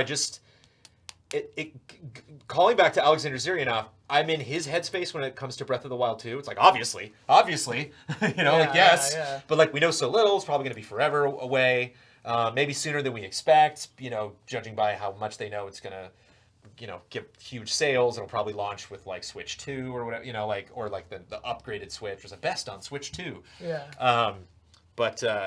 Which I would buy immediately. Yeah. By the way. It's I don't want to think about it. It's like tough to be like, Did Breath of the Wild have like performance issues? I remember Damiani's review saying frame rate. it got That's like frame rate, framey sometimes. Yeah. All the Zelda games are But framey. I never even like noticed it really. Phazon Masher, probably. Phazon Masher. Hey, Jones and Ian. Hi. I want to thank you and the community for the reception to our Tales of series retrospective we shared last month. My partner and I were very nervous in sharing it with a wider community and unsure of the quality. Jones forgetting about the 3-minute rule. Totally blew past it. We were like 6.5 minutes in, and chat was like, And I was just like, whoa, I didn't know that. Oh, that art's cool. What? Oh, God, right, yeah. But my friend Brandon, not. I know. There's a Brandon you love more than me. But he loves the Tales series. Loves it. We were talking about it just the other day. But he was like, yeah, the new one's really great. You just have to play like 200 hours to get into it. I'm an American Tail fan myself. And watching 5 minutes of it was the best seal of approval we could have asked for. As an aside, my partner who provided the VO for the video was super elated when he heard the chat was saying about the quality of his narration. He was super unsure of himself, but now he has more confidence. And the takes that I've been going through for episode 2 are even better than before. Speaking of which, we're working on episode 2 of the retrospective right now, and it will cover everything regarding Tales of Symphonia, from its announcement, development, launch, and cultural impact. The writing is done, and the VO is mostly done. We'll hopefully have the video out by the end of January, just in time for the next showcase. Give us a 3-minute version, please. Please? Give us a 3-minute version, please. Can you please? You can just make it unlisted. You can post it on the same channel. Just make it unlisted. Because I will forget again. I will get wrapped up in the narrative. Or don't. And it's a bummer because the beginning is always like, so this company was making weird stuff, or this weird stuff happened, and then, ta-da, Tales of Symphonia. Okay, now time to talk about Tales of Symphonia. Right. And that might be the chunk you want everybody to watch Right, before you right. actually get to the game. But that's one of the things that I really loved about his retro that I think a lot of people don't do when they do retros, is they'll start something and be like, so, this first game, it's great. And it's like, wait, what came out that year? Who made this? What other stuff did they make? Like, what? It was, I remember when I did the Metal Gear Solid retro, and it was fun to, like, just do a montage of like action games from that year, because it's like no one was doing stealth, like nobody. Like it just didn't. I looked at like games that year, games the year before, and like stealth was just like not a thing. My friend might have been talking about the which one's Trials? Cold Steel? Trials Trials of Yeah. Cold Steel? I think he was talking about those. I don't know. Tail snub. I don't know what the hell's going on. I watched a 4.5-hour video about Twin Peaks recently. Gotta write Twin Peaks down, man. Time to watch Twin Peaks again. Trails, yeah. Thanks again, Eleanor, as always. P.S. Making a retrospective about a long-running JRPG franchise for our first project might have been a mistake. Nah, Baptism by Capturing Fire. footage takes more time than anything else. Yeah, playing Final Fantasy 2 and 5 in Japanese. Oh, 2, 3, and 5. That was fun. It was a good time. People were like, you didn't do that bonus thing. It's like, sorry. Sorry. It was in another I language. don't speak Japanese. James Davey. Greetings, Brandon and Ian. I've been a fan of Game Trailer's Easy Ally since 2006, when I was searching for a Toka Race Driver 2 trailer, and I haven't looked back since. You did it, Jones. I was super sad that Game Trailers died in early 2016, was overwhelmingly stoked when 9 of you guys reconvened to form and thus continue GT's legacy with Easy Allies a month or so later. Brandon has been the voice of my video game life since I started listening to his authoritative signature pipes, narrating the reviews at GT. Thanks to you guys, I've been an avid video game writer since the age of 15, and have recently started to expand my reach, writing for video game websites like the Xbox Hub and the Xbox Tavern. Xbox Tavern, that sounds jolly. That's a jolly name. As for EZA, I've got to say no other YouTube page deserves my admiration and my time, and no other Patreon-funded page deserves my money more than you guys, because no other Patreon page has my money. On behalf of the whole community, I'd like to say thank you infinitely for the amazing content you produce daily for us lot. Please know that your tireless efforts are always appreciated and revered strongly. 2019 was a decent enough year in video games, and being a certified game freak, I've played most of the big hitters that released, as well as some absolute stinkers. I decided to write up a huge list of my best to worst games of 2019, so I could document all the games that I played. Some of my favorite games were Resident Evil 2 Remake, A lot of people say remake, it's just Resident Evil 2. There's never a remake in that title, and with 3, it's just called Resident Evil 3. There's no remake. You're right. Yeah, they don't do remake. I thought one of the. No, I guess I'm getting it twisted with Final Fantasy VII remake in the trailer. Right. Because they said remake. Oh, they definitely put remake in there because everyone called it. This that for one so just long. goes RE2 and then it spreads out, and they did the same thing for 3. Yeah, you're right. Yarp. Still, it's a remake. Of course. It's not like what are you talking about? A Plague Tale Innocence. You played Resident Evil 2 this year? Cool. Well, callback. A Plague Tale Innocence, Wreckfest, the console version. I think I would love Wreckfest if I didn't have time for it. Untitled Goose Game and Apex Legends were some of the worst, including Ghost Recon Breakpoint, Police Chase, Delta Squad, Crackdown 3, and Grid, the reboot. I thought Blood like Grid. I don't know. 2019 marks the first year I've refused to buy a WWE game because I've been getting fatigued by how dull and unexciting the games have been getting the last several years, with their inconsistent quality mirroring my indifference in the TV product because of those halcyon ruthless bit of... Whoa. Those halcyon aggression and attitude era days were unbeatable, making me pine for AEW and Chris Jericho's A Little Bit of Bubbly as an alternative. Only 2 games have my utmost attention in 2020. Cyberpunk 2077 and The Last of Us Part 2. They're going to be good, hopefully. Good indie games, those 2. In addition, I'm also excited for the console versions of Disco Elysium and 2 Point Hospital. Disco's coming to consoles? I didn't know that. That's cool. I think, yeah, it's coming.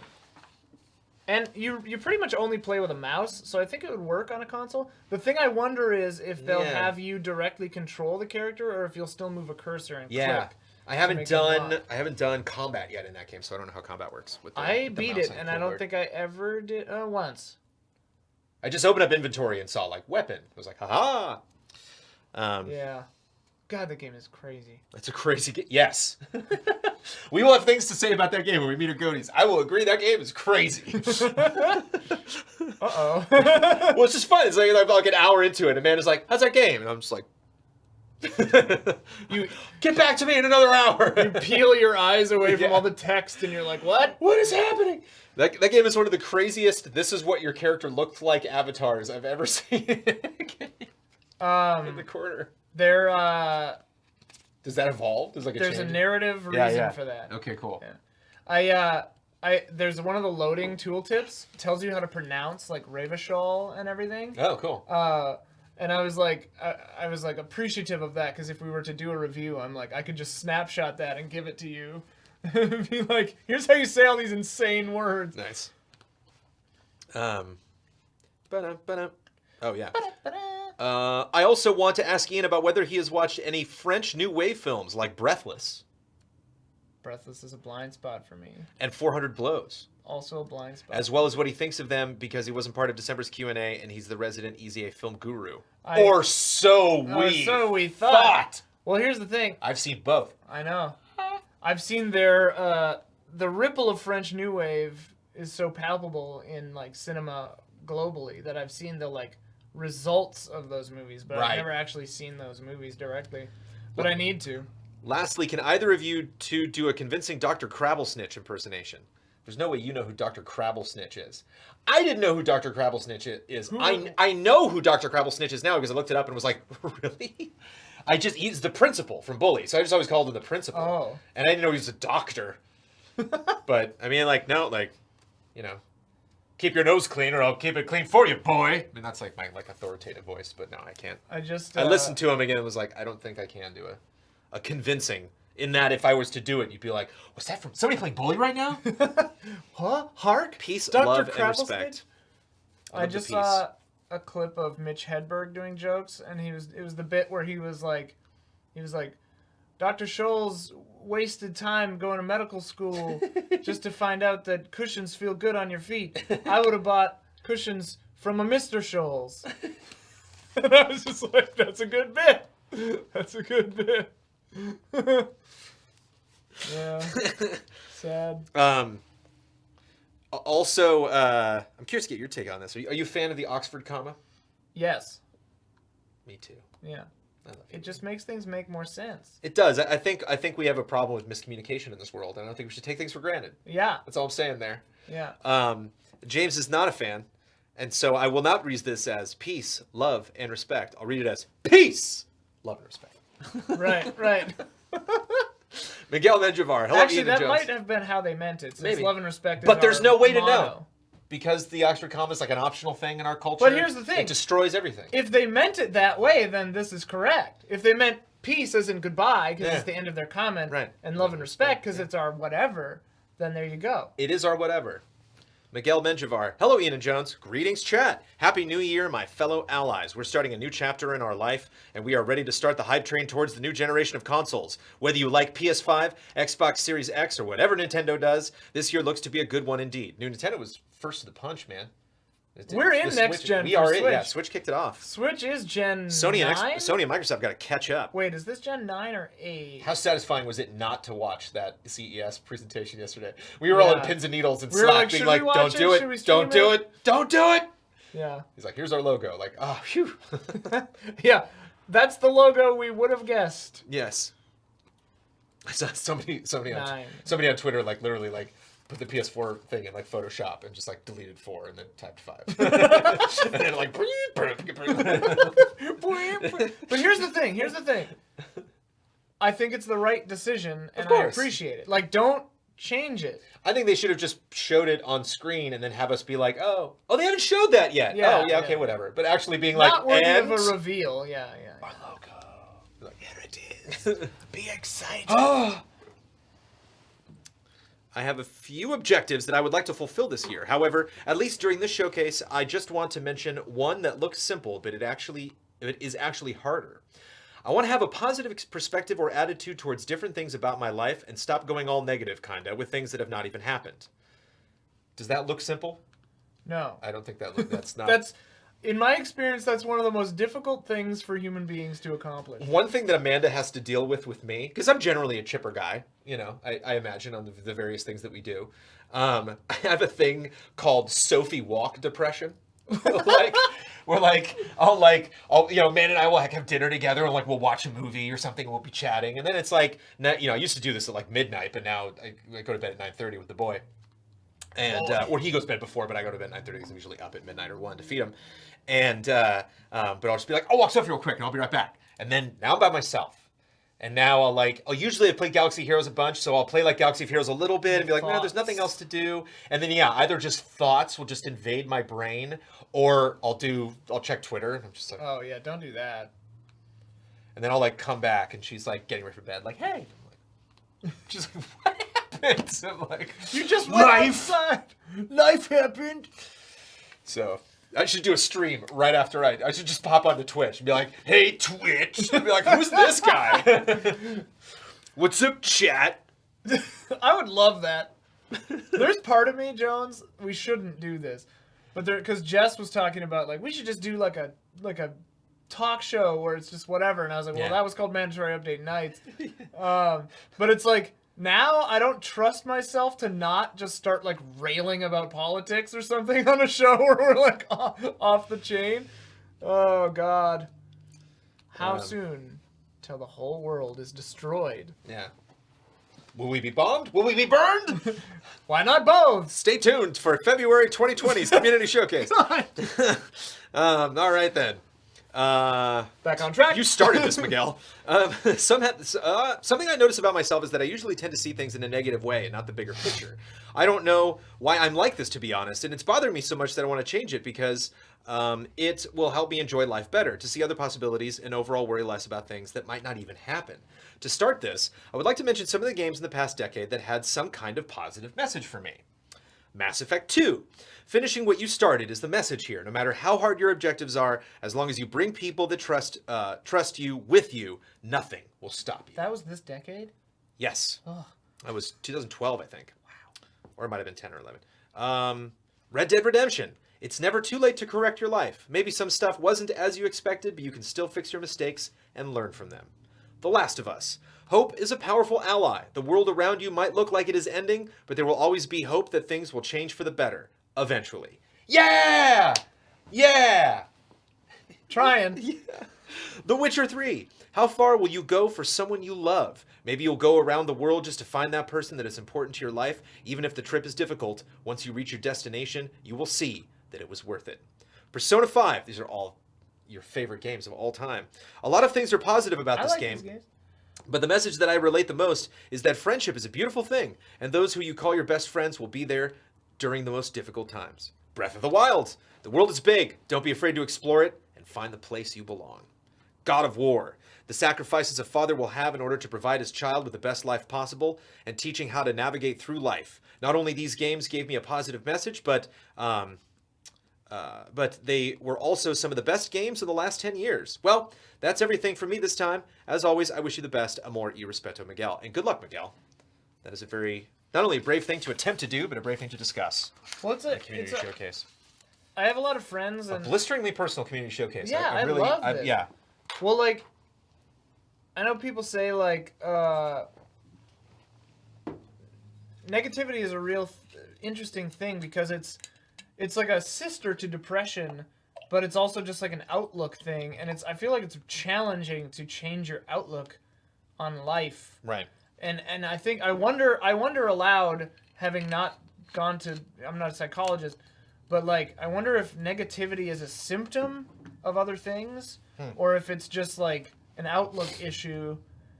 You know, there's a term I love called catastrophizing, where it's like you take a small thing and catastrophize it, like take it out to its worst possible conclusion. You know, I know a lot of people who do that. That again, like I might seem fairly silver lining, fairly glass half full, but I also have a very black and white personality. So if something goes wrong, it's like, well, that's over. Yeah. You know, I'll think of that sometimes, and Amanda's like, it's the stuff. Well, you always do that.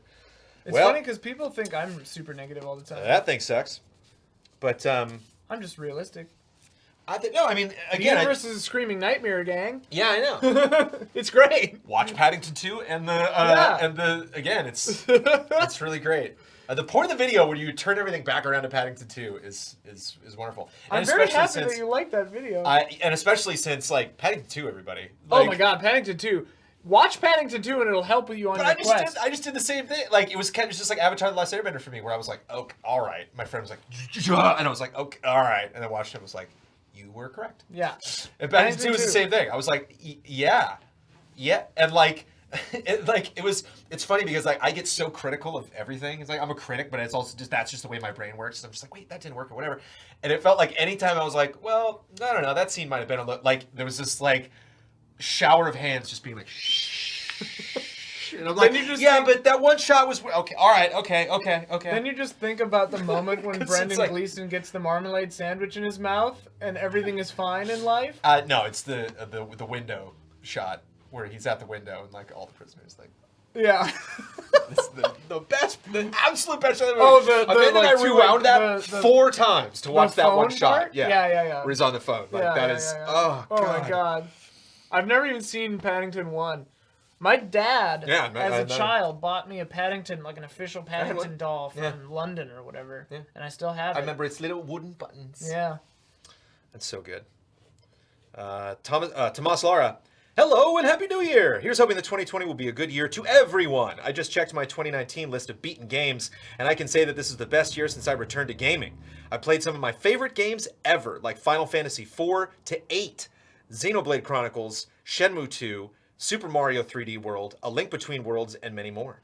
The last game on that list is Castlevania Order of Ecclesia for DS, a pretty hard game. You receive more damage than usual, and recovery items are scarce. Oh, I didn't know this. Or I might have forgotten it since we did the Castlevania retro. The combat is very fun with lots of options. Changing your skill sets is crucial, and you can swap between them easily without opening a menu. Boss fights are the best in the series, and they can kill you easily if you are not careful. There's even a medal that appears if you manage to beat one without being hit. The presentation is fantastic, and as always with this series, it's the best looking entry since Symphony of the Night and has a sweet Yamane soundtrack.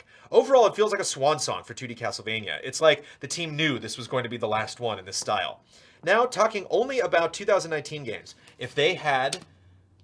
I've been able to avoid the Castlevania stuff. Like the one that was on PS4 that updated, I was like, I don't know. The Requiem maybe collection? maybe it was like the Curse of the Moon. I kind of got my fix from Curse of the Moon, obviously, yeah. which isn't Castlevania, but and then they've just been like updating stuff. There were like 2 packages that came out last year, I think, of like Castlevania. There's the Requiem, but there was another one. There was like the Symphony of the Night Castlevania collection, I think, came to Switch. Oh yeah, that was the earlier game. Which I was bummed didn't include the DS ones, because those are the ones I wanted to play. But that's what I'm saying. Yeah. If that sucker hits the Switch. Oh baby. Uh-oh. Day one, dude. Yeah, because I never played Aria any of of Sorrow, those. and I think that was the only one. I played the latter half of Circle of the Moon. Yeah, I played that for one our too. retrospective because Rohan Rivas, shout out to Rohan Rivas from GT, his dog got sick. Shout out. And I remember he sent me an email and he's like, my dog got sick and we had to take him to the hospital this weekend. I'm sorry I didn't finish Circle of the Moon capture. And I was like, priorities, bro. You're like a Castlevania game fired. for a episode of one retrospective. But yeah, a lot of those. And Portrait of Ruin looked really, really cool. Just the characters and the style from Portrait of Ruin was kind of up my alley. I feel like maybe I played that. I feel like I played more of those than I thought I did, but I didn't beat them, I think. Now, talking only about 2000, there was 6. There were 6 on the 3 on the DS and 3 on the 3 on the Game Boy Advance and 3 on the DS. Yeah, I played the Game Boy Advance one. Really? What's the Dissonance one? Harmony of Distance was the last GBA one. I played Aria of Sorrow and Harmony of Dissonance on the GBA. Okay. And Circle of the Moon was the other GBA one. Yeah. I must have played that one too. But yeah, they had all 6 of those in I a need collection. to fix my RetroPie and then play That would be dope. Huh? Oh yeah, put out a collection of that. Yeah. Now, talking only about my 2019 games, my 5 favorites. Number 1, Sayonara Wild Hearts. Yeah. That hour went flying. It was a blast all the way through with no stops. The presentation is just wonderful. It can't get more stylish than this. I'm curious to see what the team will do in the future, as this experience was full of creativity. Number 2, Super Mario Maker 2. While this feels more like Mario Maker for Nintendo Switch instead of a full sequel, I had a really fun time creating levels. Seeing one of my levels being played in a group stream was really exciting for me. Number 3, Outer Wilds. A fantastic and refreshing game, a solar system in constant motion that doesn't care about you. That I definitely agree with. No stats, no upgrades, no combat, just exploration. More people have to experience this. Outer Wilds is freaking incredible. It's really good. I think I like... And terrifying? Yeah, no, it's really scary. It's got my favorite kind of vibe in games where it's like, I'm fascinated and horrified by everything. Because, like, it's funny that you can... the death, like, isn't a huge detraction, but you're still like, no! Yeah. I love... Did you go by Dark Bramble? Yeah. Oh my god. Oh, yeah. I was like, I knew that, but even knowing what's going on with Dark Bramble, still exploring it is, like, terrifying. And I love one of my favorites was, for reasons you might discover yourself, found myself adrift in space. And outside is my spaceship. It was just kind of like, okay, all right, okay. I was like, fuel's going down. Okay, I only have so much oxygen left. And I was like, wait a minute. I think I can make it. Wait. And I was like counting the numbers down of like, I think I can make that planet. I think I can make it. And I was like, yes, I'm going to make it. I'm going to make it. Oh my God, I got to slow down. Just like died. Like, okay. When you're thrown you're thrown at a thing and you don't realize the velocity at which you're traveling until the thing is coming at you, you're like, uh-oh. That game is pretty fun. Number 4, Fire Emblem Three Houses. Whee! Or Fire Emblem. This is a good list. I know, a lot of flexibility, properly developed side characters, and plenty of quality of life. I just need to buy this game. And plenty of quality of life features make this. I think I would. I don't think there's a question. Dude, you would love this game. I wasn't expecting this to be that good. It even did the miracle of uniting a very divided fan base. I did not Pokemon did that this year too. Just like Star Wars. Yeah, Star Wars did too. Star Wars, everyone's happy now. Fire Emblem, I did not expect to like it, and I loved it, and you will love it too. I'm a big fan of, I don't know if this could be a show, but like it reminds me of like the when Cartman went into the future to when he froze himself to because he couldn't wait for the Wii to come out. I remember that. And then like you see what is clearly like episode 19 of some like Cartman Future Odyssey, and he's just like, Sublusians, we should have known. And you're like, what? they intentionally like confuse you. Yeah. I love watching somebody. It's like I miss like the old like water cooler Demon Souls conversations. Yeah. Because I'd be at my desk just like, what are they talking about? And just like, like it sounds like you're making this up. You're just like, did you get the ring potion? Just like, no, the ring potion doesn't do anything. You gotta get like, you gotta get Lodius. And the Lodius hat. And then that means that you hold spears for 10 minutes longer. Just like, I was convinced you were like, dude, Jones is right there. Yeah, you should get the. You need that thing to beat the King of Storms, and if you don't have that, you can't beat the King of Storms. But I loved. Well, you can if you have enough arrows, but it's dumb. But I loved you. It was like the end of the day, and you were like allocating all of your points, and you were playing it on the big screen before like a group stream or something like that, or before we were gonna do a shoot. And I love you were just like bummed. You were just like, what? I don't get more points of that. Ooh, I get this. Oh, sweet. Finally. It's like I had no idea what was happening. I didn't know your characters. I didn't know what you were like excited about. But it was fun. That would be a fun show to just post 5 minutes of just nonsense. Just like, what? Just like, talking about, just really. Because even if you understand the game, I don't understand your playthrough. You know, it's like jumping into Silver Squad for like 30 seconds. Yeah. You're just like, what are they doing? Who's Hoot Hoot and who's who's this? Who's Ruth? Yeah. There's a thing I've been toying with, an idea of doing like the most insanely nitpicky reviews like imaginable for a game, and just being like, well, this sprite was bad or whatever, and just like railing on talk about this one cutscene. Dumbest things, Also known as jonesing a game. Oh. Death 5. Number 5. Death 5. Death Stranding. Such a unique and weird game. There's nothing like it. Delivering was strangely relaxing once I learned to avoid dangerous zones, and finally connecting all the dots was very rewarding. I'm glad this game was possible. Count. From the makers of Opinion Yell comes Obscurity Chat. Sorry. I'm glad this game was possible. Oddly enough, my most anticipated games for 2020 are both remakes, Final Fantasy VII and Xenoblade. But there's still a lot we don't know, like the huge game that Nintendo could release in the second half. It has to be Super Mario or Zelda. Looking forward to another year with this amazing group. Metroid. Amor y respeto, Tomas. Yeah? It could be Metroid. Well, it could be. Stepan Hakobian. Hi, Jones and Ian. How do we... Hi. What? Huh? Blasted, he goes to the P.O. box, and sometimes they don't have stuff. Don't worry. I'm going right after this. He's going right after this. How do we handle research breaks on this here program? You just go do them, and I talk to chat. We hang out. All right. Yeah. Vamp. Tell him Dun, about dun, the dun,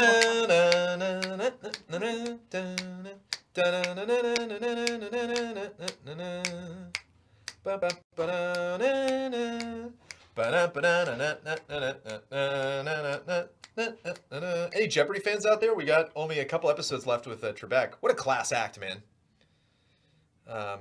Did you say Lotia's hat? Yeah. Are you doing a 2020 prediction stream? Yes, next week. Next week's group stream will be our 2020 prediction scream. We're just going to scream about our 2020 predictions.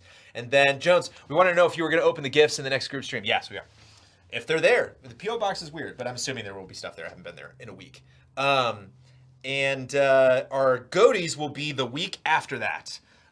We are still working out exactly when we will meet to record deliberations, what time we will begin our stream and present them, whether that'll be on Tuesday. It most likely will, but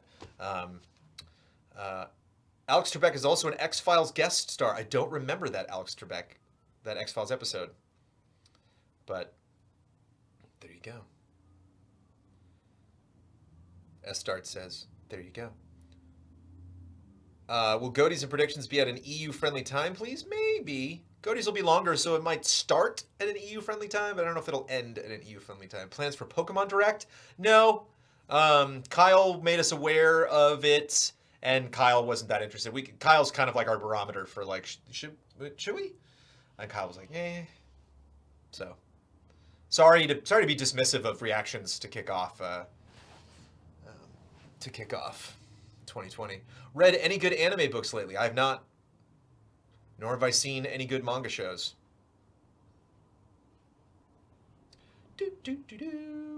Love EZA, but will never watch Goaty Deliberations. Can't allow myself to care. I'll only be disappointed. LOL. Fair. Totally 100% fair, Michelle. Is the name of the Galaxy of Heroes Guild named Easy Allies? Because I can't find it. It is Easy Allies. We are full currently.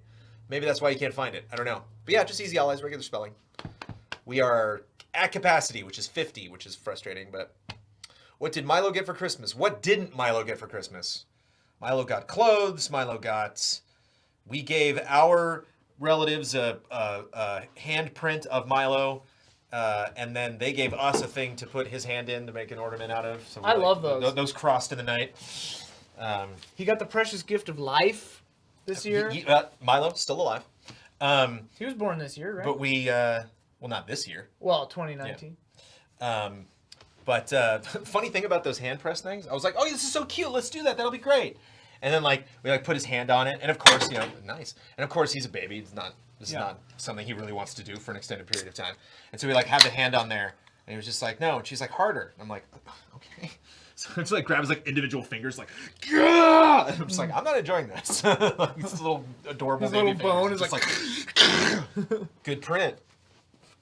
We did the one where you put your cool. hand as a kid. You put it in the cast, in the wax, the and then paraffin. And then you get a plaster of Paris hand out of it. Yeah, because that's a little more terrifying. I think we were it's a little monkey's older. Paw. Yeah. Yeah. All right, where were we? Stepan Hakobian. Hi, Jones and Ian. Want to give some Hi. quick thoughts about some of the games I played this year. Number 1, A Way Out. Everyone should play this game who has ever played a video game. Wow. Yeah, that's a review. Resident Evil 2, 2019. For a guy who played the original RE2 a million times, I just can't close my eyes to the repeating scenarios in the remake. I can't decide if that's a compliment or not. Yeah. I think to me, it's a slight detractor. I just can't close my eyes to the repeating scenarios in the remake. Do you read all of these ahead of time? Well, no, it's just the first. I mean, I just give it a general scan. Yeah. For grammar and stuff like that. I'm also not a fan of the 2 spaces after a period. I used to I'm be a little into OCD. that. I'm a little OCD about that, so I'm just be like. That's the way I was taught. Also, because I have to read these, some people, and I know it's a style thing. Some people love the all lowercase, and that's it just makes it hard to read. So yeah, I'll fix that just to help. But I just saw that, and I'm just always curious about what games are mentioned. But I saw that and was like, I can't, because I I have problems with RE2. There were some things I thought were weird with that to me is the only like thing that's kind of sucks is that it doesn't actually. I know spools of thread. Spools of thread getting called out, always lowercase. Oh, I know. Uh-oh. But you also are always involved in the community showcase, and I love you dearly, so thank you. Balances It's all good, man. It's all part of the job. They're sorry, Jones. It's fine. You are forgiven. It's all good. Be you. Never change. 3, Ace Combat 7, Skies Unknown. Feels good. Wait, what was 2? Number 2 is Resident Evil 2. Yeah, Pay yeah. attention, man. Come on. I, Ace Combat 7, Skies Unknown. Feels good. 4, Persona 5. Too long. At the end, I was bored to death. So, there you go. fair enough. It's all balanced. Let me actually... Huh? Just want to write that some people loved Persona 5 and some people did not. I don't understand where, because Kyle didn't like it, right? Yeah, I liked it. I just wasn't willing to finish it because I was like... The main thing I didn't like about Persona 5 was there were things I clearly wanted to do. The game was like, oh, look, here's your desk. And I was like, oh, it's like, wow, that desk is dirty. And I'm like, well, then clean it. And it's like, that's like 10 hours from now. I'm like, okay. It just was weird, and it was weird, you know, like, I would finish school, and it's like, cool, that district that I was in before was neat. I want to go back and explore that. And it's like, next day, okay, you're already at school. And I'm like, but I want...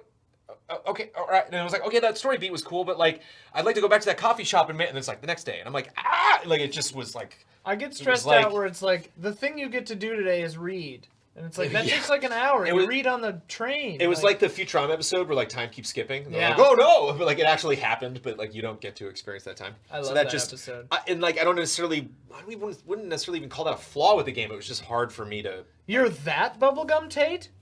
Well, I ain't his grandma. Keely posted the PS5 logo, and I replied with Fry going, I'm shocked. Shocked! Well, not that shocked.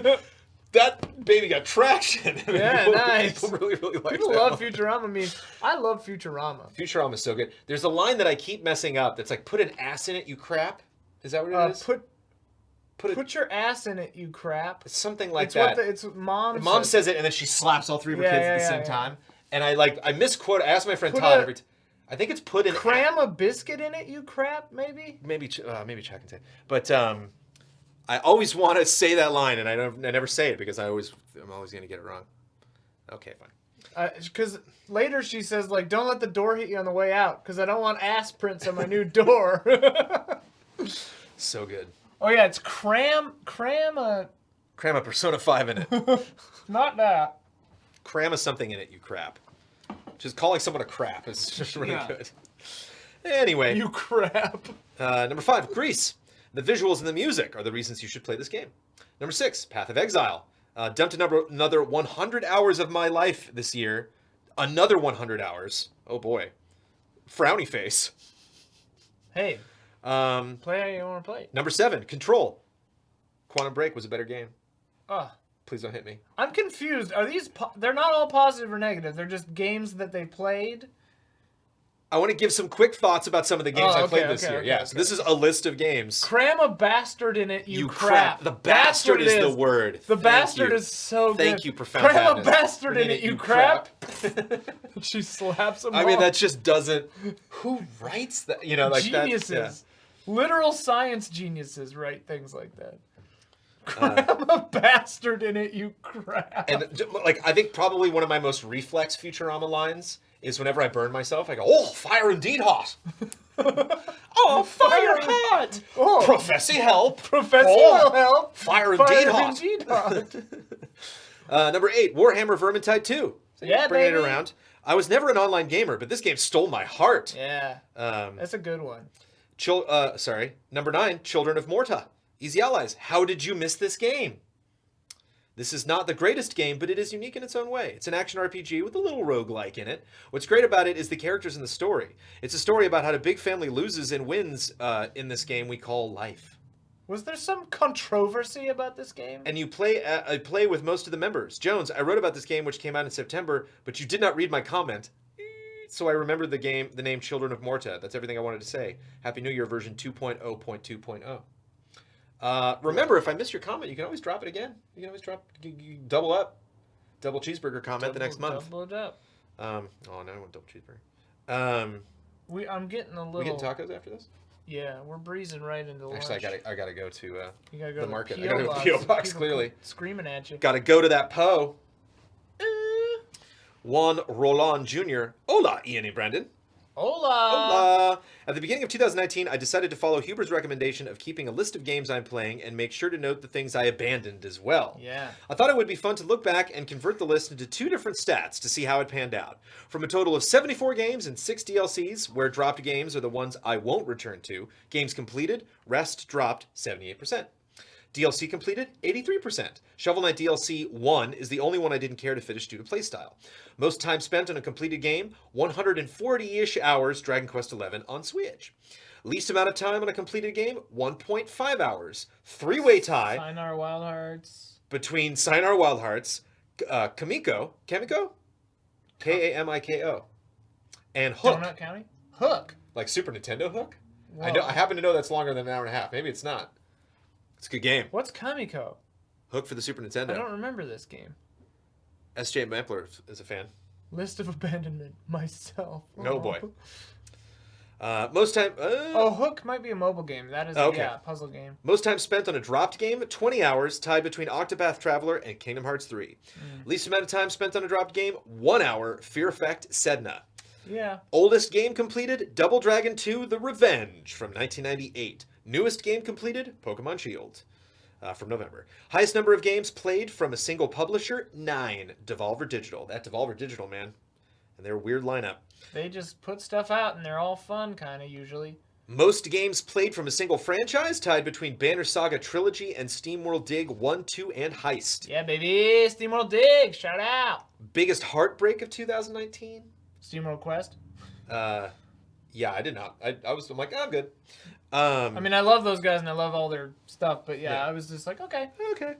I think it was maybe the world. I think if like your character was smaller in that world and there was just more fun to walk around. It's just hallways, man. It was just hallway after hallway after hallway. And it was tough to like remember like where I was going a lot. Yeah. I didn't dislike it, but I got distracted with other things. Biggest heartbreak of 2019. Kingdom Hearts 3. Yeah. Got as far as Arendelle, but just had to give up. Tough pacing, lack of staples, and a story that I eventually stopped caring for. It hurt me to let this one go after being stuck with it since the release of the original Kingdom Hearts.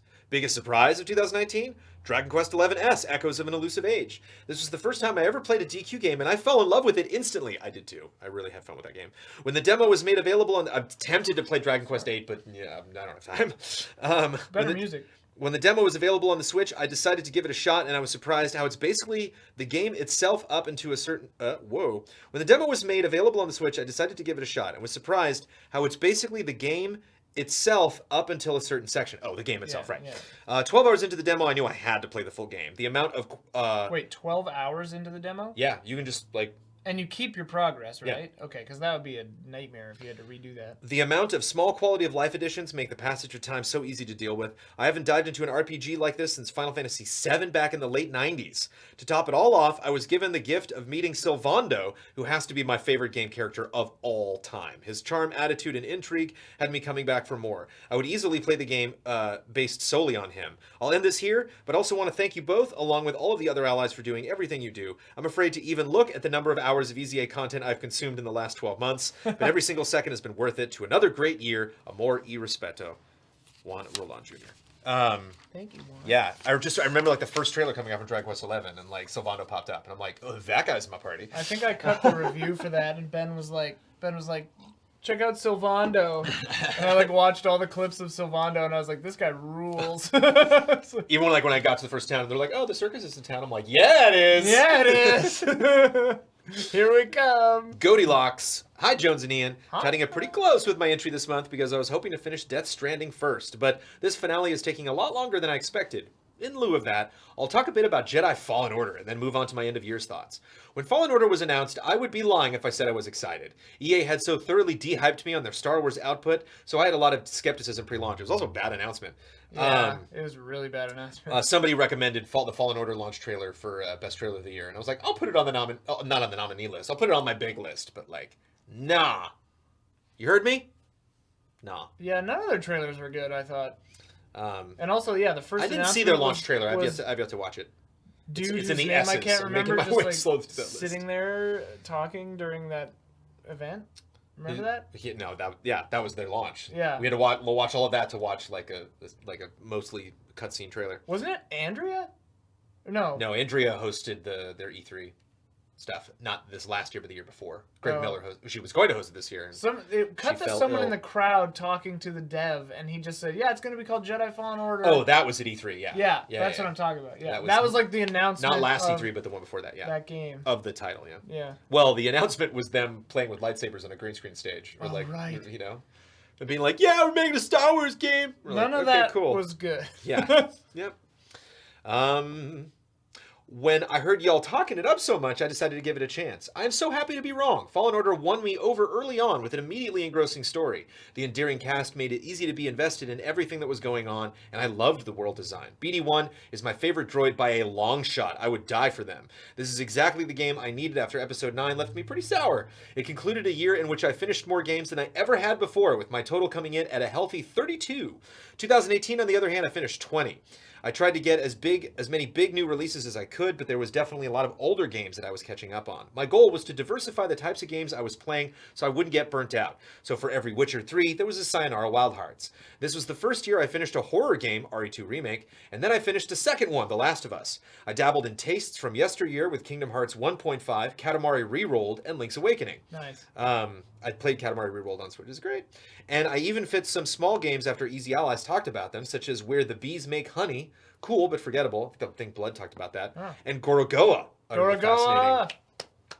There were walking simulators, both good and bad, with Edith Finch and Gone Home winning my heart, and Dear Esther literally putting me to sleep. I added 5 platinums to my collection. Dear Esther. Was one of the first 2.4% of the people to finish The Outer Worlds, and can legitimately say the majority of the games I played this year were genuinely great. But through all of this, there was one game that I felt hit all of my buttons and gave me the most satisfying experience all year, standing out as my goatee. That game is Control. Whee! Even though I played it on a base PS4 at launch, no game impressed me more than Control. The vibes, the music, the combat, the character, the design, everything was just firing on all cylinders. I loved seeing Jessie Faden grow and change throughout her adventure, running through the oldest house. That DLC can't come soon enough. Is there story stuff coming? There's... The first one is Expeditions, which I haven't played yet, but it's just like I saw Hubert play it, and yeah. And I love the combat in that game. Love Foundation the combat. and... I want to spend my time wisely in the beginning of the year. I think the roadmap said Foundation and then the world events. Because they definitely left some stuff hanging. Coming, and those are story, I think. And there were 2, even though I got credits, there were 2 like just big chunks of the map that were question marks, and I'm like, I gotta move on. I've played so much of this, and I looked up online. AWE, yeah. I looked up online like what was there, and I was like, okay. AWE is the expansion that I am looking forward to the most because that's Alan Wake, right? I'm pretty sure it's gonna just be like Jessie Faden going and doing X-Files, and I'm jazzed about it. But I wonder if, you think it'll be a different location? I think it'll be them going out into, because Altered World Events is what an AWE is. So I think they're gonna be leaving it. I think it's like through a portal, you know, them going and doing stuff in the world. Yeah. Yee, fun. That's what I'm hoping. I don't know. That's it for this time next month. Kojima willing, I'll talk about Death Stranding. Love and respect, Goldilocks. Next Gen Hef. Hi, Brandon and Ian. Last year when you guys did the Fantasy Critic draft, I was inspired to join a league. I joined one on the unofficial EZA Discord and went to work. In my first year, I got the #1 overall pick and got RE2 Remake. Nice. But then later, I took Left Alive. And well, I wasn't left alive. I almost picked that one, and this time I hope to do better. We have more teams this year, and after a bug, huge thanks to founder Elite Fusion for making the website and fixing the bug, we went to work drafting right before the new year. Here's how here's how the first round went down, and what I thought of each pick. Number 1, Persona 5 The Royal. Passion pick, but I wanted it with my first pick. Number 2, Last of Us Part 2. Ooh, great pick. Number 3, Ghost of Tsushima. Great pick. Yeah. Number 4, Cyberpunk. The great pick. This is all him saying that. Number 4, Cyberpunk 2077. Great pick. Number 5, Doom Eternal. Good pick. I think that's a great pick. This team, if this is one team, Dude. they're gonna crush. Yeah. Oh my goodness. Number 6, Xenoblade Chronicles 2 Definitive Edition. Okay, I guess. Number 7, Animal Crossing New Horizons. Okay, I guess. Yeah, that's gonna be an 8. Just because that's just how they review. Yeah. Number 8, Half-Life Alyx. Okay, I guess. Yeah. Well, the thing that's nice about that is there probably won't be that many reviews. Yeah. And so a lot of people will probably really like it, and so that you're not going to have this crazy. One bad review could drop the percentage a lot, but that's true. Number 9, Final Fantasy VII Remake. What in the world is going on? Amazing pick. Surprised it fell this low. Yeah. Yeah. Whoa. Number 10, Persona 5 Scramble. Persona 5 Scramble. My pick because I was getting a Persona game on my team no matter what. Okay. Is that like a Scrabble version of Persona 5? I can't remember what that is. It's like something. Number 11, Ori and the Will of the Wisps. Good pick. I think a very good pick. I think that'll be a crowd pleaser. That's gonna be really number 12. That was on my team, I think, from last year. Legend of Zelda Breath of the Wild 2. Okay pick, not sure if it will release in 2020. It's Persona Muso. Persona Muso. Oh, cool. Not sure if it will release in 2020. Yeah, but it does. If it does, though. Which game? Breath of the Wild 2. Oh, yeah. That Nintendo is officially calling the sequel to The Legend of Zelda Breath of the Wild. That's like the official title of the game. Super Mario Odyssey 2 at 13. Strange pick, not even the master list of games. Most likely won't be announced this year. Damiani's confident. I don't know. Make fun of us next year when we said this. Number 14, Yakuza Like a Dragon. Okay pick. After 4 more rounds, it ended up being a rough year to counterpick with all the great games. I went with Super Mario Odyssey 2 as my counterpick, and now I'm dreading all of this year's Nintendo Directs. I hope this counterpick will not be my Left Alive pick last year that ruined my team for good. Hey Ian, how did your league go? And do you guys plan on doing a 2020 league? Guess what? So we haven't shot them yet, but later this month, hopefully. I want to try to shoot them next week. I got to see what Kyle and Don are up to. But we're going to do 2 episodes. We're going to do a 2019 wrap-up episode, right, and then we're going to do a 2020 draft episode, just because it takes too long. But, like, there'll be 2 episodes probably later this month. And those will both be easy updates. They'll be easy updates. And, and the Kyle and I chatting about 2019 will be next week, nice. this week. At the Why Does This Make You Mad? Everyone was like, where's the Kyle episode? I'm like, he's still out of town, gang. Like, what do you want me to do? But yeah, so that's this month's easy updates. Did I win? Oh, okay. I guess I won. So that'll be fun. But yeah, so that stuff's coming up this month. On Easy Update. Also, after The Quiet Man in 2018 and Left Alive in 2019, do you think there will be a terrible 2020 game published by Square Enix to continue the trend? Oh, probably. I made sure not to draft any Square games this year. I hope you guys had a good holiday, New Year's Day, and have an amazing 2020. Love and respect, Sean. Thanks. Thank you. Where's the Ian episode? Yeah. 2 more comments. Joseph Caruso, with the decade about to change, several outlets have been doing various gaming related lists from the past 10 years, and there's still plenty of things to be rightfully pessimistic or upset about. I want to mention some things that would be grateful for today that would have been hard to imagine existing in 2009. Personally, a feature I've always dreamed about but never thought would be available is being able to record recent gameplay, but that is a standard on every console and modern PC. If something unexpected or amazing happens in a game, you can press a button to see it again. That's just a feature we have now. How amazing is that? I mean, especially sweet. Awesome for our jobs. Yeah. That was how I did the Ghost Recon thing. Like, I didn't have Elgato hooked up for that. All of the footage you saw of me in Ghost Recon was all captured on PS4 Pro. Oh, so nice. It was fun. Which was great because I didn't want to have to capture like all the time, but like when an amazing glitch happened, I was like, haha. Yeah. Get that. Yeah. Somebody here. I think it's just the male person. Oh, probably.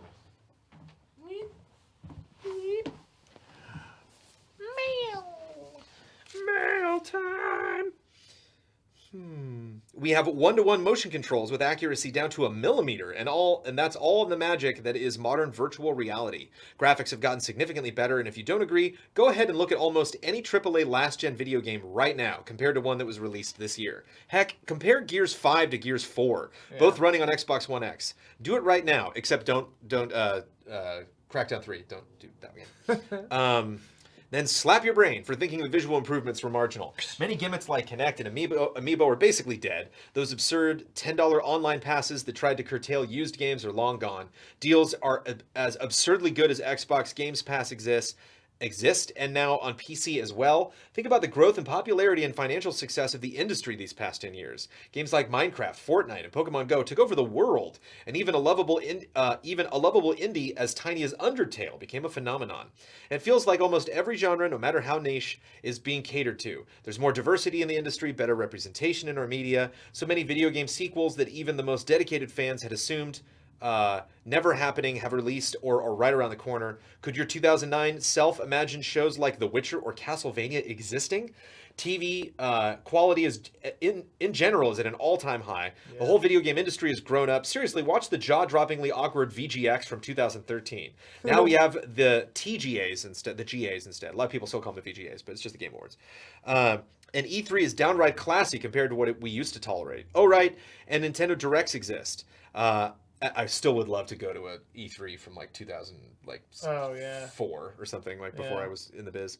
It'd be very weird. Right, and Nintendo Directs exist. After over 20 years since its unpopular release, my favorite game ever, Earthbound, is finally available to replay legally on not one but 3 Nintendo devices. Twitch is a thing we have now, and it's thriving. Fans can support what they want directly through outlets like Kickstarter and Patreon, which leads to my final thing to be grateful for. Easy allies. Oh. I doubt any of us could imagine this whole crazy thing existing in 2009. My current job, which I've had for almost the entirety of this past decade, lets me listen to personalized content like Easy Allies. You two helped this bored accountant get through the day. Love and respect, Joe. Nice. It is pretty wild, like... Yeah. Over the holidays, you always have to, there's the obligatory trying to explain what our job is to relatives. And it's always really fun to just be like, yeah, what we do is so bizarre. It's funny. My father-in-law loves me to death, but like struggles. He's does not understand. What? I don't. It's easier. I get it. It's fine. Easier in some ways than it was when we worked at Game Trailers, though, because now at least people don't think. They go, "You make game trailers?" Yeah, right. I'm like, no. Well, we did some a couple, but it was a while ago. It didn't work. We stopped making game trailers because it wasn't fun to have clients.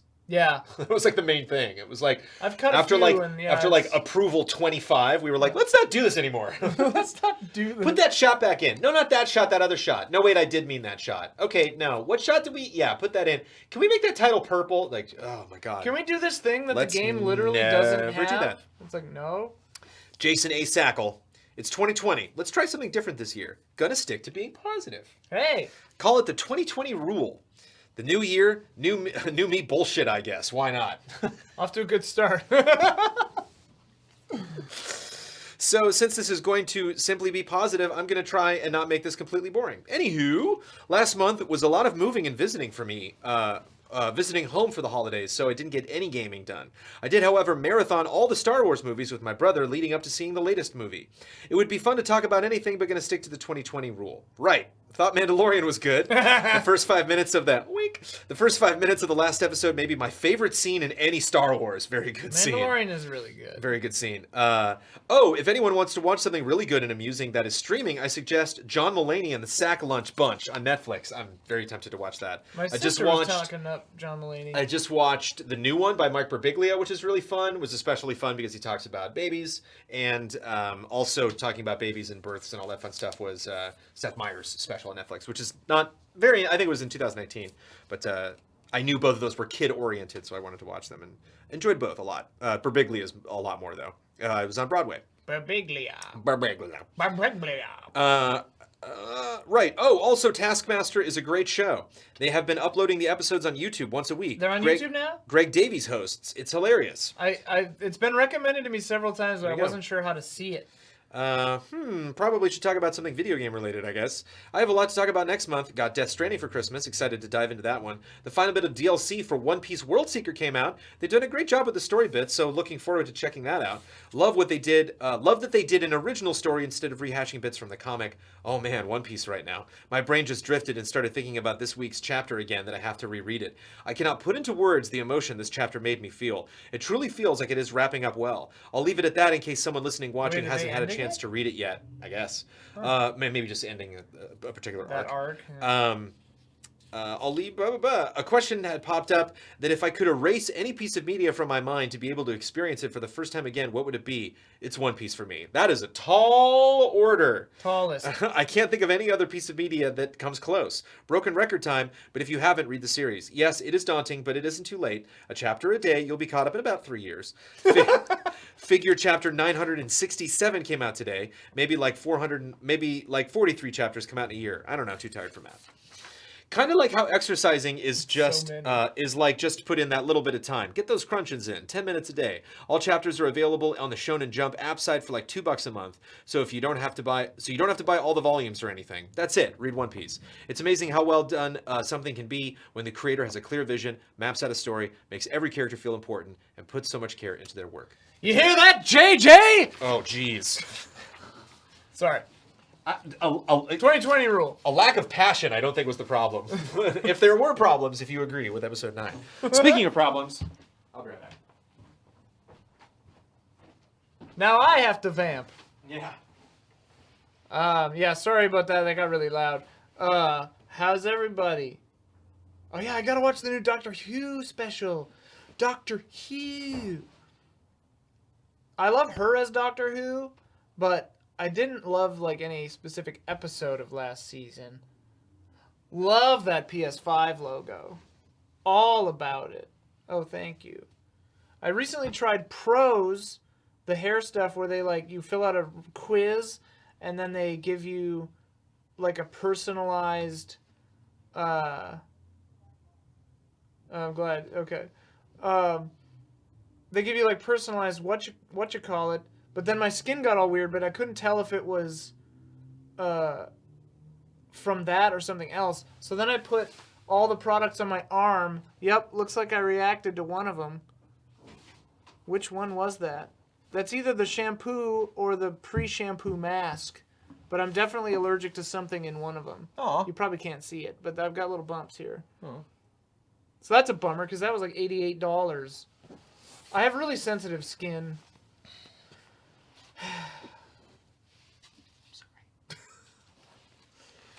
And with that, we move on to drawings. Hopefully this picture makes you happier. I hope so. I'm really easygoing, but That then, picture make you oh happy? my god, I love that. I have really weird. Who's in the bottom right? I gotta skin know. problems. Jump Button. Hey, Jones and Ian wanted to do some of my favorite game characters from 2019. Love them. That's mean, the Team Yell lady, That's right? Marnie. And then I that's believe her the name is Marnie. goose. That's the goose. Luigi. What a cute goose. Who's in the bottom right? Final Fantasy 14? Oh, okay. Oh, V Cool. Damianicus 14. will Nice, tell nice. us. Okay. Chum Nguyen. Love that. Thank you. Whoa, you're just skipping around here. Yeah. And I love this. Hi, Brandon and Ian. Happy beginning of the new year. I hope you guys had a good rest during the holidays. I'm sad Box Peak ended, but glad at the same time since the latter half was a pretty wild ride. Also very grateful for Ben Moore doing a Don't Skip on Ghost Trick, which is a superb game, so shout out Ian. Shout out. Shout out Ben. Shout out to shout out.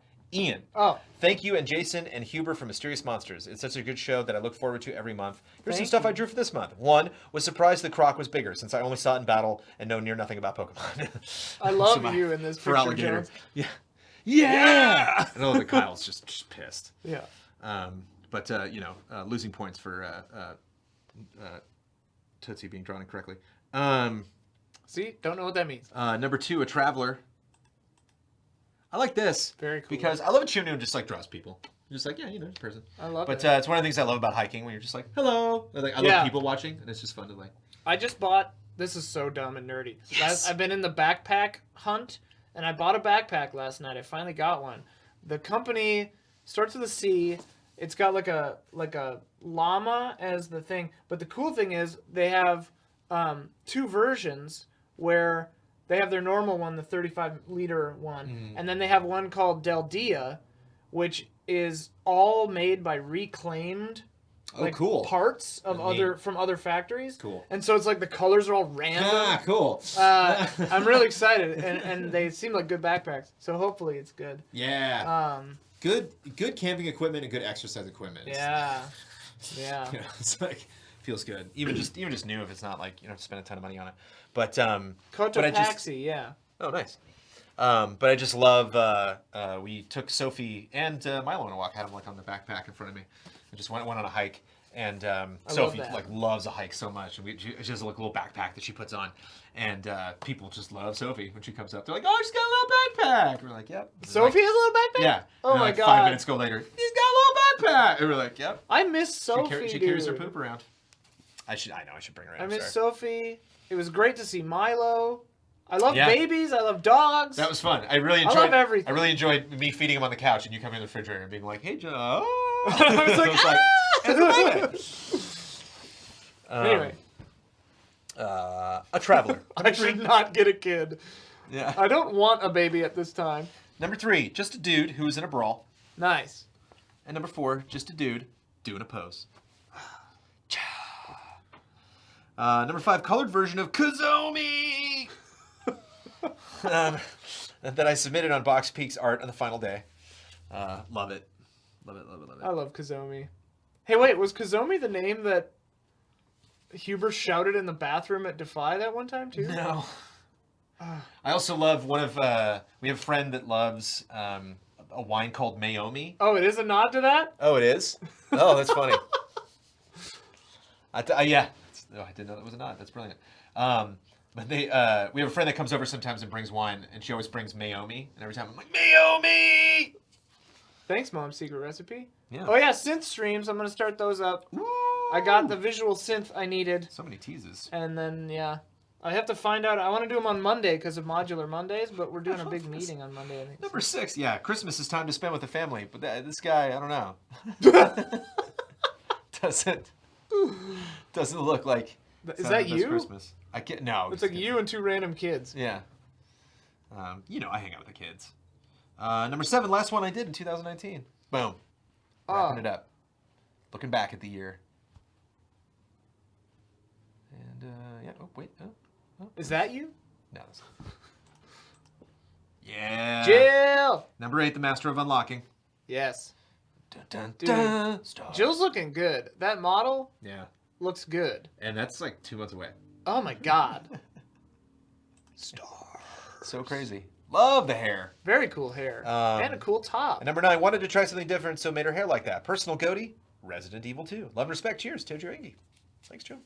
Nice work. Yeah. We gotta get some kind bars in here. Oh, okay. I'm starving. I can make that happen. That's what you gotta get that Soylent, baby. That Soylent in the fridge. I distrust things. You distrust. A meal in liquid form, but the meal in like packed form. Well, also they all have with like tons they of sugar. all have dairy in them. Oh, that's fair. My baby Tum Tum can't do dairy. So hey, Trader Ivan's drinking a Soylent right now. Nice. Specifically kind bars. That's what you. Yeah, but there are so many variations. Just make sure it's the non-dairy ones. Because most of them I think are non-dairy. Multiple variations of kind bars. There are many. Okay. The dark chocolate almond ones are really good. Bloodworth confirms that kind bars are better than Soylent. Thank you, Daniel Bloodworth. If Daniel Bloodworth confirms it, Soylent is dairy-free? Why did they call it Soylent? It's a joke, right? No, it's not. Because the creator of Soylent made it. The creator of Soylent made Soylent because... Make us smaller for because this, they're like me. They don't, like, when mealtime comes around, they're not like, oh, mealtime! They're like, ugh. I hate food. I know, Confirmed, I hate they're just like, food. I don't want to... Like, eating is a something. chore. And I feel bad because Amanda's like has a passion. She's always like, "What do you want for dinner?" And I'm like, "Food. I don't know." Yeah. Sophia last night was like, "We should cook for dinner," and I'm like, "I think put it on a fork." I'm like, I don't. Dark chocolate. What? You said dark chocolate like almond? Dark chocolate kind bars. Almonds? I think you said dark. You said with dark chocolate almond. Okay. Yeah.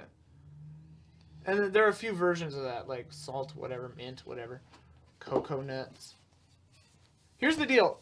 I like food. Food doesn't like me, first of all. Right. And then also, like, food very often is just, like, it takes too much time. It does. It takes a lot of time. I eat out for every meal. I should probably get on the Soylent train to, Choo-choo. just save time and money on the whole? I mean, don't do something if you don't like it. I mean, I have to taste it first. But do we have one here? I get the... Is the chocolate one here? I like the coffee one. Bossman likes the chocolate. Is there a chocolate one? Yeah, there's a chocolate one here. Should I try it right now? I mean, it's not like, chocolate. It's not like delicious. I mean, should I try it right now? But it's like super convenient. I think people would enjoy you trying it. I'm going to try it. Hang on. If you try it and you don't like it and finish it, drink the rest I will drink the rest of it. Because I am also hungry. Eat solid food, you monsters. We also get solid food. There's, delicious tacos nearby and, there's stealth reaction stream. It's made of people! But the guy who made Soylent, again, is like a very, very smart individual, but not, his personality isn't very snappy. You know what I mean? He's not like a, super swinging, charismatic dude. And so I don't think he literally called it Soylent because it was like, what's Soylent supposed to be? Like Soylent's, People! Well, it's not, they don't bill it as people, they bill it as a food alternative. So he was like, oh, I'll call it that thing. And it's like, well, no. It's like, finish the movie. If you see, well, he probably knew, the bit, but he was just like. Do you shake it? If you want to, yeah. Oh, I want to. It's very viscous. Okay.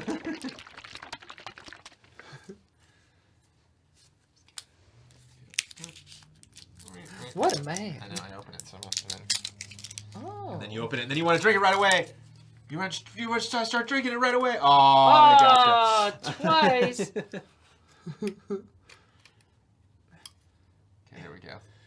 My bets are that you're not going to like this. My only regret is that I have bonitis. Again, Futurama. Lots of Futurama left. It's like Ensure. Yeah. Hey, I kind of don't hate it. Hey! I'm a Soylent bitch now! Going back to drawings. Oh, boy. What's up, Tej? Yeah. Yo. Hello, Ian and Brandon. I've decided to share some art from my holiday break and a replay of Bloodborne. I wanted to do a few illustrations depicting my character at various points throughout the game. While I fell behind on the art, I still wanted to wrap up nicely. First is just an image of my hunter for his playthrough. I went with the strength build in early game. If you ain't Kirkin, you ain't workin'. Shout out Huber. The second and third are after the blood-starved beast and unlocking the rune tool. Just same drawing, more blood. Yeah. Oh my god, I love this. This is a good style. I love how even the color balance is. I love how it it's and not the, like dark grain on it, you know. It's like I love the just the purple blends. If you ain't Kirkin, you ain't working. That's the rune tool. I guess yeah. It's just like but that's Bloodstar Beast, right? No, that's not. Like that's Amelia. That's right. Right. Fourth is after Amelia, and the last, well, it's the end. Haha. Anyway, I hope you both had a great holiday, and I can't wait for what 202 brings to EZA. Oh. We are in the year 202. I don't know if that was intentional or not. And of course, yeah! Yeah! Dat moon presence dough. Switched over to, what is that, Ludwig's Holy Blade or whatever? Sure. Totally. I think that's... I only used one weapon in that crazy game. Which one? The first one. Which one? The weapon you start with. Oh, you can start with multiple weapons. Oh, I forgot that. Probably the saw blade. Yeah. Whatever that Never one's looked called. back. Never played that. Steph CT. Hi, Ian. Hey, Jones. Hi. This month marks the second anniversary of the D&D campaign I play with my friends and fellow allies. Just like our in-game characters, we've all been through so much together, despite all living so far apart. We started the campaign as relatively new friends, and over the last 2 years, we've finally become more of a family. I love all of them so much, and I would have never had this group of friends or this campaign without EZA, so thanks for that. And thank you for being part of the showcase, of course. Can't wait for us to share many more adventures. I've also come a long way as an artist over the last 2 years, so to commemorate, I wanted to show off the pieces I drew at the very beginning of the campaign next to newer, updated drawings. The first is a group shot I drew after our first session. And one I drew late last year. Yeah. And one I drew late last year, so... Yeah. Very cool. Very Steven Universe kind of vibe. Yeah. And I always love the background colors you choose to do. Yeah. Like, it's nice. And then here's a concept I drew from my character, Cuss. Yeah. Cuss. Very cool. And here she is now. Cuss seems very cool. I also wanted to give a quick shout out to my Goatee of 2019, Anodyne 2. It flew pretty hard under the radar, and it's a difficult game to explain, but my best elevator pitch is Zelda meets Mega Man Legends, but existential and trans. It's obviously so much more than that, though, and I hope more people get a chance to play it. I don't think a game has ever made me both laugh and cry as much as Anodyne 2. Anyway, here's some art I did of the main character, Nova, from Anodyne 2. Cool. Do you have to play Anodyne 1 to get it? Mm-hmm. Nova seems fun.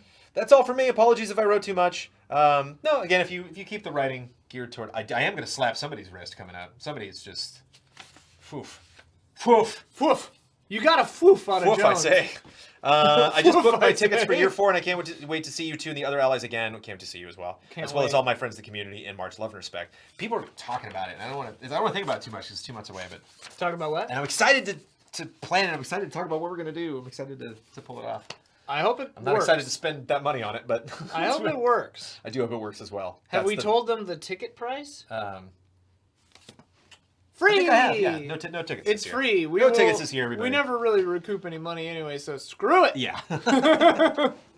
It's free. Yeah. Because, you all are, Because y'all are paying gas, y'all are paying tickets, y'all are paying hotel. Yeah, Don Bucks, though. You don't want to... Disneyland, though. If you want to meet up for Disneyland. I just re-upped my annual pass, and I did the Flex Passport this time. So I have to reserve weekends, but I can get weekends. Whoa, this is new to me. Yeah, Flex. So it has... it's $154 down, $37 a month. So it's like $600 a year, but if you go 3.5 times peak pricing, you make money. But for the weekends, they're blacked out, but you can reserve them up to 30 days in advance. And from what I can tell, it doesn't seem to fill up. Interesting. Yeah, and so... Wow. Yeah, I wonder if a lot of people don't even know about that. Yeah. Crazy. So anyway, long story short, I'll actually get to go on the 21st for the Cool. Disneyland. Have you already reserved it? 30 days in advance. Oh, okay. I have a reminder on my calendar. Nice. I'm excited. I got a reservation on my birthday at Disneyland for Oga's Cantina. Oh, nice. Been to Galaxy's Edge twice. Still have not. I've been inside Oga's Cantina. But Rise of Resistance will be there. I know. That's why I'm going. Get there early. I know. Well, yes. And first of all, skim milk. Thank you. Wonderful art. But that's awesome. Yeah.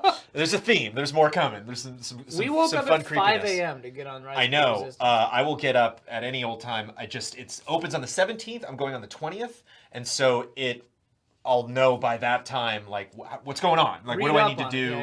Yeah. I told Amanda, I was like, we might have to get up super super early. And she's like, how early? I'm like 4 or something, really early. And she was like, do we have to? Get a hotel yes, room. we do. Did I tell you? You don't want to go and do that. You can meet me later, hon. But I'm going. Did I tell you? We're dropping Milo off with my parents. Out real quick. Yeah, you had to get there at 5:30.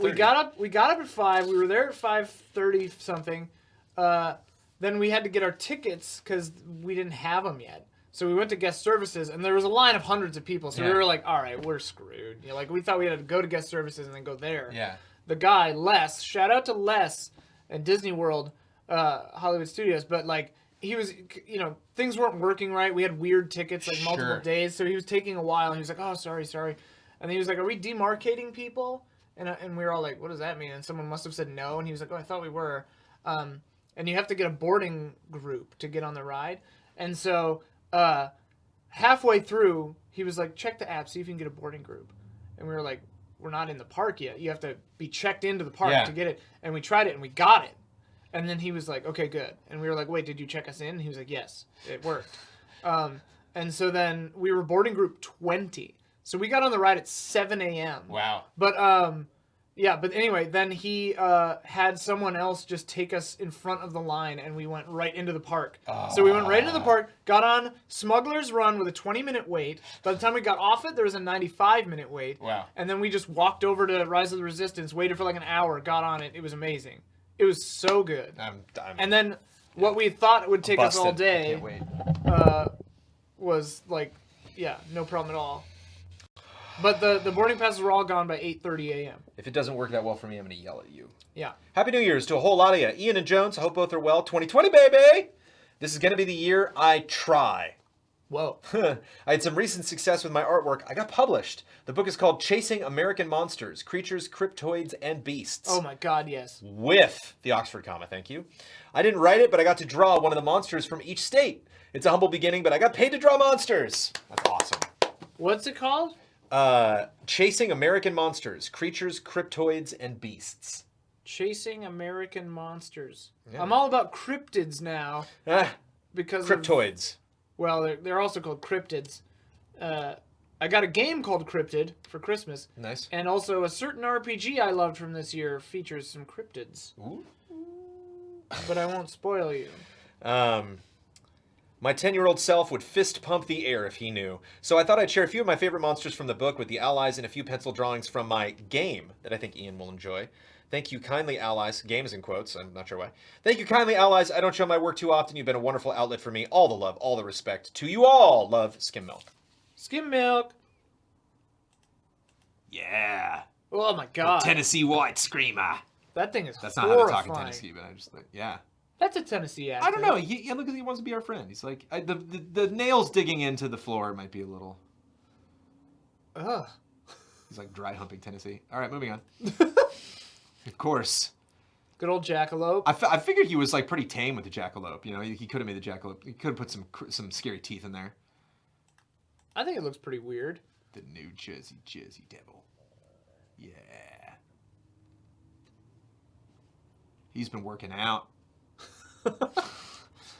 He's been running that treadmill, doing those leg presses.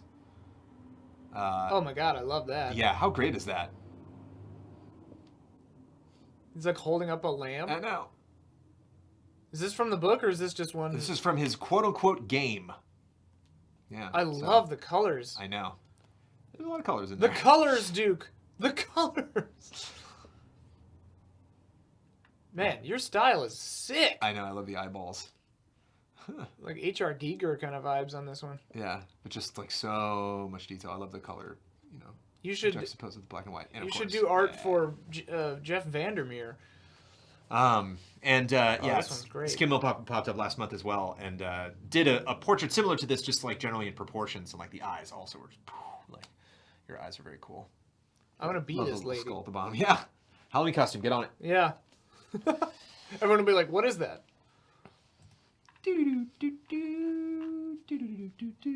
So wait. Boop. Yeah. Chasing American Monsters. Chasing American Monsters, Creatures, Cryptoids, and Beasts. Okay. It's the last time I'm going to say it. All right. Lynn Leach. Hello, Ian and Jones. Today I have for you both Animal Crossing inspired illustrations of my D&D party. I love D&D character art. Yes. Well, we've been playing for more than 2 years, and I love them, the characters and my fellow players, all so dearly. We wouldn't have met if it weren't for EZA, and that's so special. They're truly my best friends. I can't wait to see some of them and you all in March in LA. And Animal Crossing comes out that Friday. What a wonderful way to celebrate. Cuss, Marvels, Silta, Terra, and Pruvial. Oh, this is the same These are our party. characters, yeah. Thank you so much, and Happy New Year. Party. Oh, yes, it is. Oh, just done an... Cuss is in there. Oh, because it yeah, Cuss. Okay, so this threw me off. Oh, we got to go back then. So this threw me off because it's done in Animal Crossing style, but obviously. I also wanted to hope that there's, like, tons of D&D parties out there with easy allies with people. Like, There probably are some. but yeah, so there's Cuss. We've seen Cuss already. Yeah. Yeah. I love the ears. Marbles. Marbles is a great name for a character. Yeah, I lost everybody. Silta. I love the Animal Crossing. I love the cliff. You know, like, Yeah. just my major Animal Crossing vibes. Oh, the fish! I didn't see the fish first Oh, time. yeah. I love it. Terra. Yeah. With the sea monster just popping up in the background. Love the arm. Yeah. And Peruvial. Gotta know what Peruvial's doing in combat. She's Gotta probably know the most, like, depraved one. She's a psycho. And not to go back, but I mean, there they all are. Group shot. Yeah. Super fun. Thank you. And those are drawings. Apparently Peruvial sets things on fire a lot. Nice. That works. She's like, fire starter. Tokyo Slim took a day trip by ferry to an island about 40 minutes away from Seattle. And these people were just jamming on it. Love that. I think I saw this on your Instagram. Nice. Nice composition of the other boat in the window there. Good get. And walked around Blakely Harbor Park, which is an abandoned mill that I poked around in. Yes. Love a good abandoned mill. Nothing like a good abandoned mill. Yeah, look at that. Oh, boy. Lots of good street art coming up. Thank you for the sub. This is one of my favorite biomes, by the way. Yeah. This sort of, Dear Esther kind of vibe. Well, speaking of Alan Wake, you know. Yeah. My favorite thing about Alan Wake was the environment. The Pacific Northwest is dope as Alan Wake, isn't an open world game, but, I really enjoyed walking through that world. That was really fun. Good graffiti coming up. Or just environmental Miss you, art. Noah. Hey, it says Miss you, Noah. On the red there. To the left of B4GBY. What? To the left of B? There's nothing to the left of B. To the right, sorry. Oh, to the right. There we go. Miss you, Noah. Yeah. Okay. My other left. Yeah. There's a lake to the left of that. It says it in the water. Yeah, I love it. Klepto doing some good work in here. Then, that classic Klepto. Classic Klepto. Then went and visited the Halls Hill Labyrinth, which I think kind of reminds me of Myst or The Witness. Definite Witness fights coming up, which I know Ian enjoys. Let's go to wherever that is. Yeah. Here we go. I'm on board. Right? Yeah. Oh my god. Also Westworld vibes. What is this? A labyrinth for ants? Literally. But very cool. There's I definitely want to trace it. Yeah, there's definitely definitely something to unlock. There's the staircase. Yeah. Dance, magic dance. What is that? Some shells? What is that? What do we got there? What am I looking at here, Jones? What am I looking at here, Tokyo Slim? And then the view. Yeah. The view from the Labyrinth Hill, looking over the bay. Ugh, that's beautiful. Yeah, I love it. Thank you for taking us on the journey. Oof. I didn't even look. You're 2 for 2. I mean, you got the wall to bank off. And if you got it in trash, man. you'd probably still call it, wouldn't you? If you got it in the trash instead of recycling, you'd probably still call it. Horseshoes and hand grenades, Jones. Okay. Just saw Jojo Rabbit. Some fun hand grenade action in Jojo Rabbit. Jojo Rabbit was pretty fun. Yes. Uru, Path of the Shell. Shout out to Uru, Path of the Shell. What? Mr. Zadok knows what's up. Uru, Mist, you are you. Okay, I'm sorry. I thought it was like a Robotech reference or something. Yeah. Look at that guy. Whoa. Yeah, I thought you were... It's like Porco Rosso. I thought he was from Path of the Shell. Path of the Shell. James Vest. It's been another slow month of gaming for me, as I've only really played Smash Brothers. I like the Smash Brothers, BROTHERAS. Brothers. The brothers of Smash, as we call them. And had a lot of fun playing it. I played it at the end of last semester against my students and clean house against them. I hope you talk trash the whole time. You suck! Your hand-eye coordination isn't fully developed, you little bastard. I'm 7! Stuff a bastard in it, you crap. Cram a bastard in it. Cram a bastard in it. Not that I'm good, because I'm not. Just good enough to win against my students. I also have worked on a lot of Gunpla. I want to submit this picture of my best Gunpla builds so far. Here are the ones I've worked on and painted up this last month. Image 1, Gelgoog. Maybe Gelgooge. I like Gelgoog. Gelgooge. Image 2, Zaku 1. That gun makes me think of Helsing, the gun that the police girl has.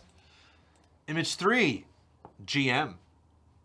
And image 4, Zaku 2. I love Zaku too. Look at that. You can see what's going on with the Zakus there. Oh yeah. Love that shield though. The phrase gunpla always feels weirdly sexual to me. Is that just me? What if these two machines were talking, and like machine number 4 talked to machine number 1 and was like, "Hey you," and this guy's like, "Who, me?" And he's like, "Yeah, you." Yeah. Talking to you, buddy. I love him, man. I love how they're all in different places too. Yeah. Like they travel, like they were literally just roaming around his house. And he's like, just stop for a second. And he's like, let me take a picture of you. So he went to take a picture. He's like, I don't have time for this, buddy. I've got things to do. That there's not like a predetermined gunpla location in his that's house. my fetish. It's like this is a tile floor kind of gunpla, if you follow me. Absolutely. Thank you, James. I love it. Ian Alexander. Yo, dudes! Hey. Submitting some photos this month taken in Taichung, Taiwan. Ooh. First, here are some from Painted Animation Lane, or as I call it, Anime Alley. Anime Alley is way better. One of my favorite things about these photos is that Ian Alexander is in several of them. I love he's just like, check it out. Nice. I love Huber in the background there, clearly. Oh, yeah. Just, just soaking it up. Good seat, too. Like, you picked a good spot to sit in front of that. Just soaking it up. Like, here it is. There you go. My hero. So we're still working on that. Got a little more work to do. Send another picture when it's finished. And then some from Rainbow Village. An artist, now 98 years old, saved a little village from demolition by painting the buildings and turning it into an art project. Love and respect, Ian, at Alexander_arts. Yeah. Oh, very cool. It's like Port Marion or whatever. Myrian. I love it. I love all the characters. It'd be cool if there was a game that took place here. Mm. And I love Ian again is just like, wait, you got all the people here. But then Ian's like, yeah, it's pretty cool. Ian's like, look at this dog. Look at this dog. You know what I'm getting from that dog? I'm getting what's it called, chat? I need to know. It's not. I want to call it Score Dog, but because of Score Bunny, but it's Houndoom. Houndoom? I'm gonna be in Silver Squad continues this Thursday. I'm gonna be hunting for a Houndoom. Oh. Yes. Give me that Houndoom. Early Yes, reports on this Soylent. Yes.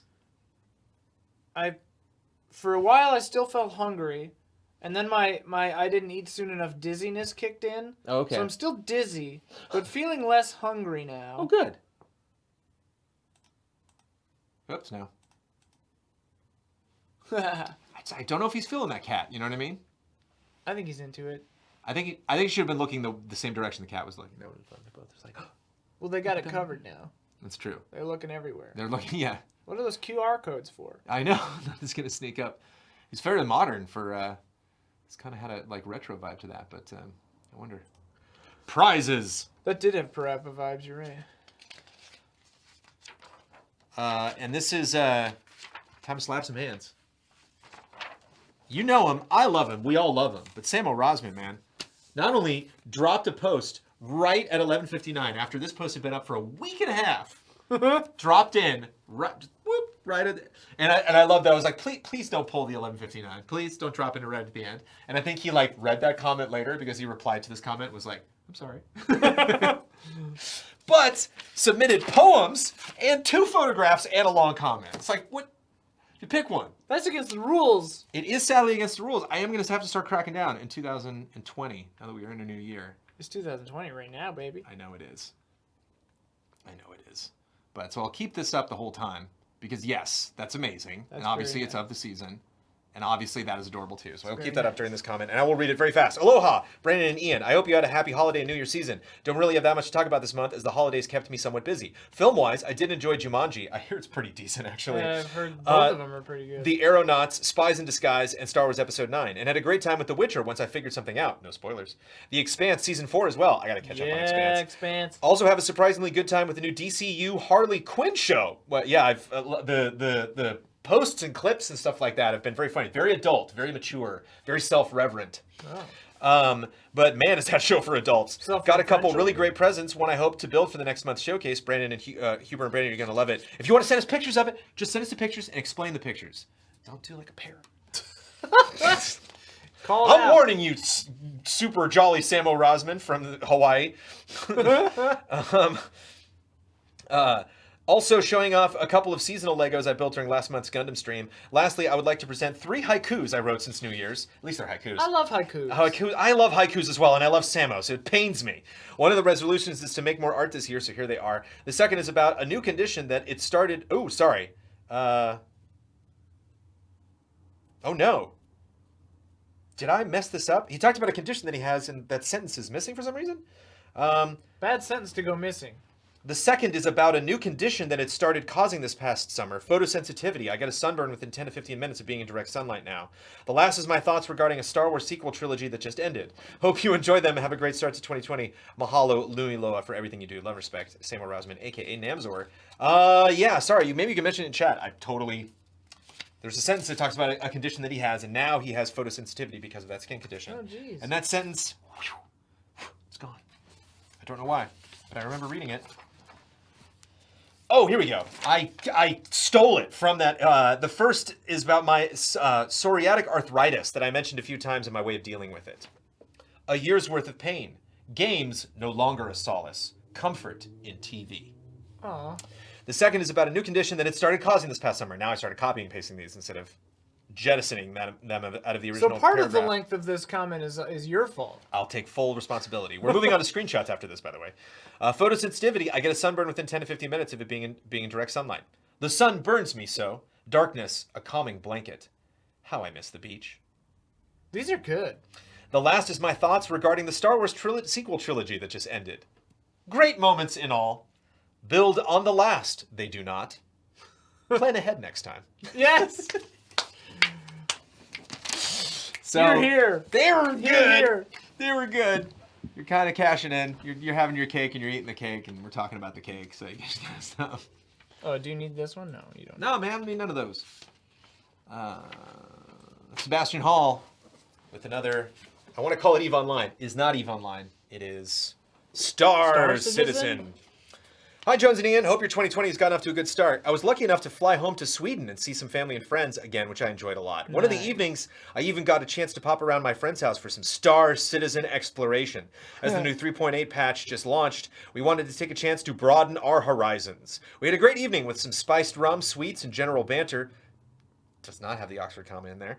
And we went to a new planet, to the new planet introduced, Microtech, with its main city, New Babbage, on it. We spawned in to Spaceport Olisar and quantum jumped to Microtech ASAP. Love a good quantum jump. Love a good quantum jump. Can you be a woman in this yet? First thing that really held us in awe, and what also made us just exploring, was the new Planet Tech 4.0 released.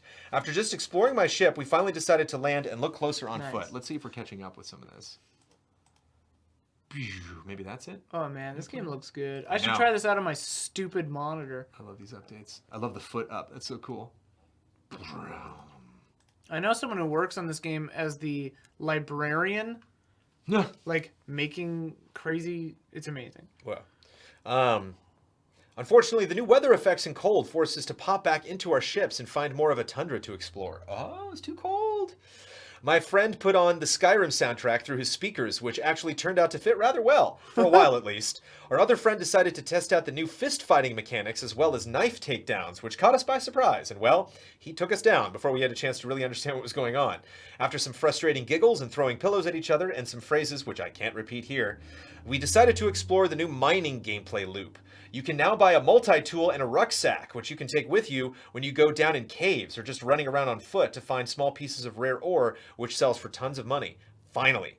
As bad as I feel to admit it... Oh, here, this is great. I don't know if you did any mining. Yeah, I guess. There you go. Man. What a cool looking game. Yeah. Look at it go. There we go. Just kneeling. That's a Dead Space vibes from that gun. Yeah, for real. Oh boy. And I love this. This is great. I love how we're supposed to feel bad about this. Finally, as bad as I feel to admit it, I finally caved in and bought myself a new spaceship. Come on. The Aegis Saber. That's a dope ship. Look at that thing. It was on sale, so it only set me back $120. Ha! I know. It's a lot of money. But this is one of the best single-seat fighters, and I've always wanted one badly since it was introduced back in 2013. I had a chance to take it for a spin whilst my friends managed to engage a swarm of pirates, which in the end overwhelmed us and blew us to pieces. Yes, at this point, you would have thought we were the pirates after all the rum we had downed. Yeah, as we then realized it was 3 a.m. and decided to call it a night. This might not sound like anything super special. It sounds super jolly. I love it. Amazing. I love you throwing pillows at each other. But as I got to do it sitting in the same room as two of my closest and oldest friends, which I hadn't hung out with in almost a year, it was a night I will cherish for a long time. All the best. Love and respect. Lotiaz. Love that. Love that. And I think we get one more shot. One more shot. Oh man. Oh yeah, it was a space fight. But I mean that. Do you need a $120 HOTAS? screenshot, man. Yeah, right. I'll buy Do it. you need a hands-on throttle and stick to play this? Or, well, how do you play this? Sometimes. I love one of my favorite quotes that I'll always remember from World of Warcraft was the first time they released a mount that you could only buy with money, and it was $20. Yeah. And I wanted the long strange trip. No, not long strange trip. I wanted the mount that you got for getting 50 mounts. I think it might be 100 mounts actually. It was either 50 or 100. And so I was like, well, $20, I can get one more mount. You know, like I don't have to do all the work like to get it. So that's why I bought it. It was like a pretty horse, so just ride that around. But like one person just like hands down, I think it was Brent Phillips who built EasyAllies.com, and he has a buddy named Ryan Kramer who sounds exactly like him, and the two are so funny when I hear the two of them talk. And Brent's like, "You like my new mount?" And I just remember Ryan Kramer. Imagine Guilfoyle from Silicon Valley, and Ryan Kramer over chat while we were playing was like, I literally just look at you writing on a $20 bill.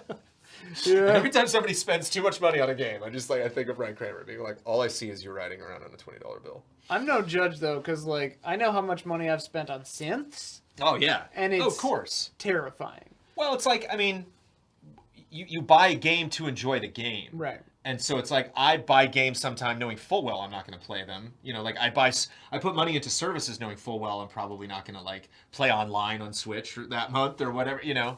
Yeah. And so as long as it's not Logias, it sounds like you got a tremendous amount of joy, and man, I love that. And I remember when I had a wonderful fan of game trailers that when I announced I was doing the Star Wars retrospective, I was like, hey, any Galaxy fans out there that are still playing, I would love some help to maybe explore some things. And somebody reached out and they're like, you know what, I'm done, but my account's still live. Just go nuts. Oh, literally use all my items, spend all my money. I don't care. I would love for that footage to be involved. So I was like, sweet. So I got like footage and I got like mounts and I got all this stuff. You had a couple of ships and I just like took one out into space, was flying around and walking around it. And I was like, damn, in the heyday, I bet this was pretty sweet.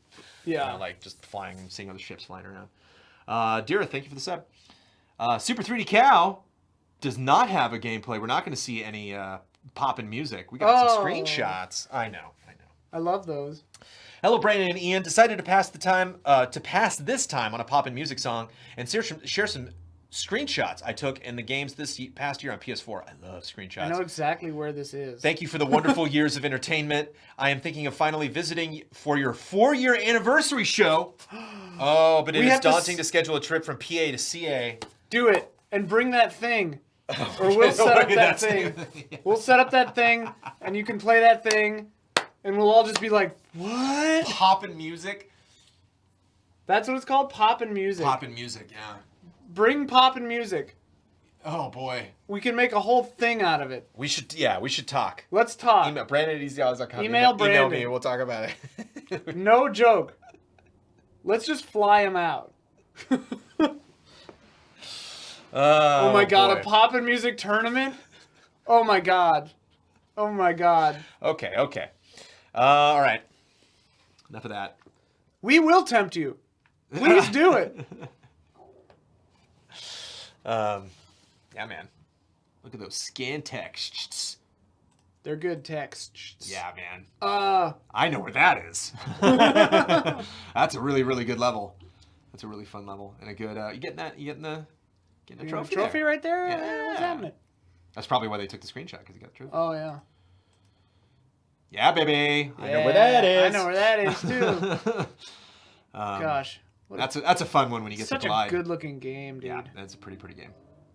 It's tough because everybody complained about the performance, but it's like it's also so good looking. Well, and also like so many physics objects. Yeah, and stuff. There's no question why. Yeah. Like some games don't run well. Like Link's Awakening doesn't run well, and you're like, what? Yeah, and you're like, whereas like this game, why? Chugs, and you're like, yeah. Okay, I appreciate what you're trying to do. Yeah.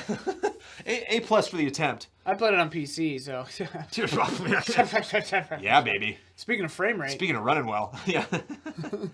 Some EDF love. I mean, I'm assuming that's EDF, right? Yeah. Like, look at those trees. Look at those bugs. Look at that gun.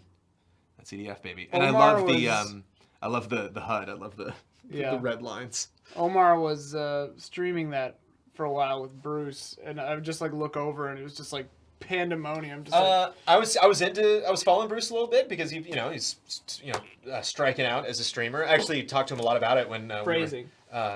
Oh, sorry. Is he doing poorly then? He's doing well. He is striking out on his own. On his own with a new venture, which is streaming. Yes. But I talked to him about it. I believe. And Lawrence specifically said when he left, I'm not doing this as a career, but it's going to take a while to start new ventures that I want to start, and I might as well stream for the time being. He's like, but it'll look like I'm, leaving Funhouse 2. Omar did not leave. He just right, but the reason why I was making this point was, I was like, I'll pop in and watch a Bruce stream for a little bit, and got a little Omar, too. Yeah. It was nice. I want to try to get them on the show. I have to talk to them. Do or do not. Yeah, there is no try. Make it happen. It's up to them. Yeah, and this is Little Dragon Cafe. Oh, cute. Which I was like, oh, that's fun. I want to play it. And Blood's like, don't. I'm like, Blood, it looks cute. And he was like, don't. I'm like, oh, It does look good. Yeah. And that's not because Blood's telling everybody not to play it. Blood just knows me. And so he's like, I'm telling you, man, it's not, you will not be glad you put that much time into it. Apparently, Blood also dissuaded Speaking of dragons. S.J. Mappler. What's going on in the background there? Everybody's favorite. Is that Firefly? I don't know. But he looks kind of concerned, but such a pretty game. Yeah. You know? You ready? Here comes Granny! So tempted, man. Every screenshots from this game. And you want to talk about a relevant screenshot to my interests that will make me want to play Yakuza 6. Yeah, baby. Oh, yeah. Is that just like a level, or is that like literally like the whole game? The that whole you can, like second get half paid of to the babysit? Wait, is it not his child? I don't know. Spoilers? Who knows? I don't know. Little kids. We must protect the children at all costs. It's true. Where's my child right now? Where's my child? Also, I really love this. I gotta show this. The Game Boy. Here we go. He's got a Game Boy? He's got a Game Boy like teeter. Oh. So I just thought that was a good picture. A little Milo update. Oh, that's it for screenshots. Ooh, it's time to listen to some stuff. I believe the children are our future. Our children's children won't have a planet to live on. The children right now might be okay. Yeah. Children's children will be in space! Space! All right. Phone up. Oh. Phone in. Because we kick things off with Jesse Blue. Phone and jump. Doing some VO. What? Phone and jump. Okay, I got you. Shut up. Everybody shut up. Jesse Blue says, hi, Jones. Hi, Ian. Ian, I could never be mad. Were you mad? What was... You know what that's referencing, right? I don't. Right now, Does this make you mad? Oh. Ian. I forgot I did that video. I could never be mad. Yeah. I made that a month ago, guys. Yeah. Smiley face, heart. Coming back in with some VO. Take it away. I will say, hang on real quick. I will say it's really funny to me, people's concept of effort in a video. So many comments are like, this is such a low effort video. I'm like, I got a news flash for you, bud. That video is actually harder, more effort than like a 4-hour long talkie. Yeah. I'll tell you that. Then literally, comment on every podcast we make and be like, what the hell's this? Yeah. I love, I think Blood said something to me. He was like, well, I'm not sure if this episode is art, but the comments sure are. There were some really good comments on, they're all on the over Patreon. The place. One of my favorite comments is someone's like, I'm not watching the video, I'm just listening to the video and reading the comments. Yeah. And I think that's the way to do it. Art. For the internet age. Question mark? Jesse. Speak to us. Happy New Year, Ian and Jones. Ian, first I wanted to say, welcome back. I hope you enjoyed your time away. The boys really missed you. And don't let them tell you any differently. Looking back on this past year, there have been a lot of ups and downs for both of us.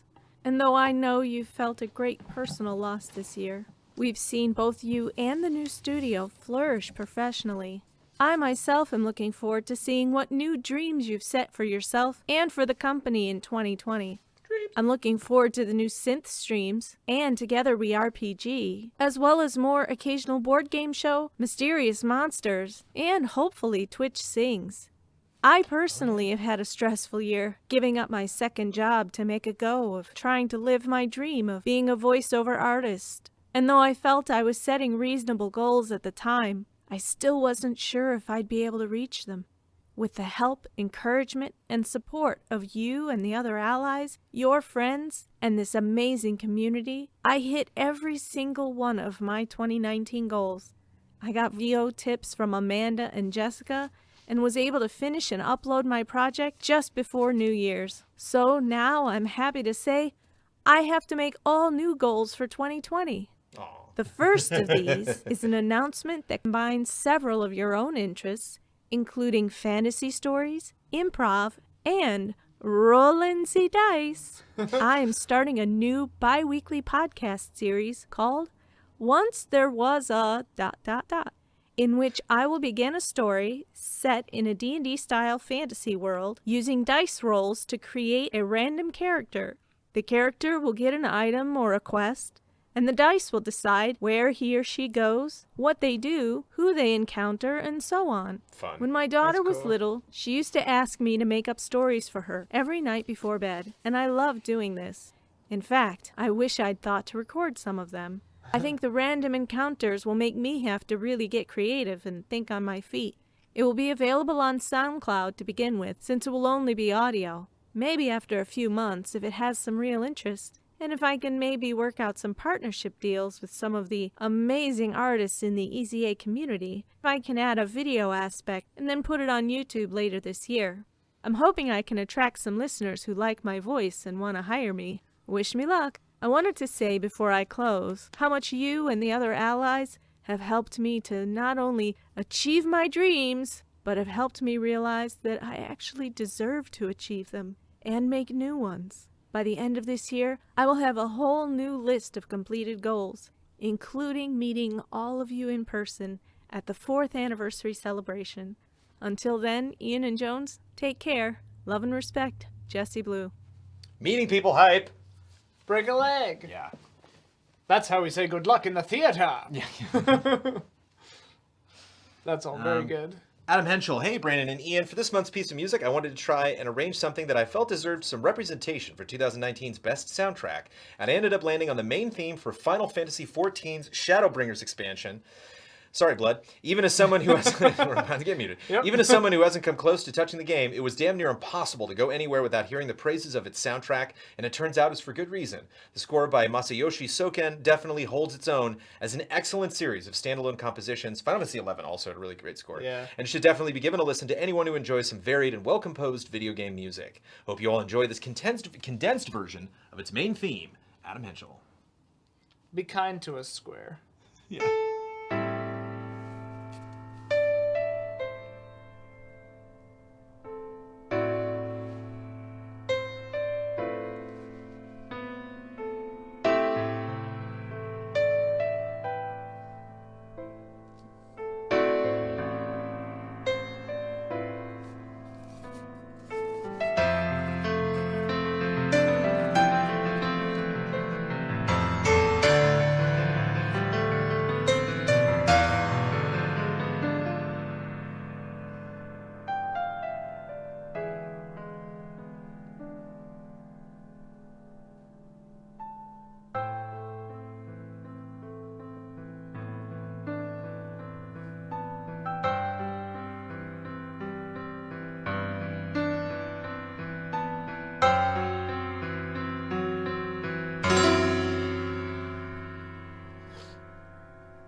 Loved it. Loved it.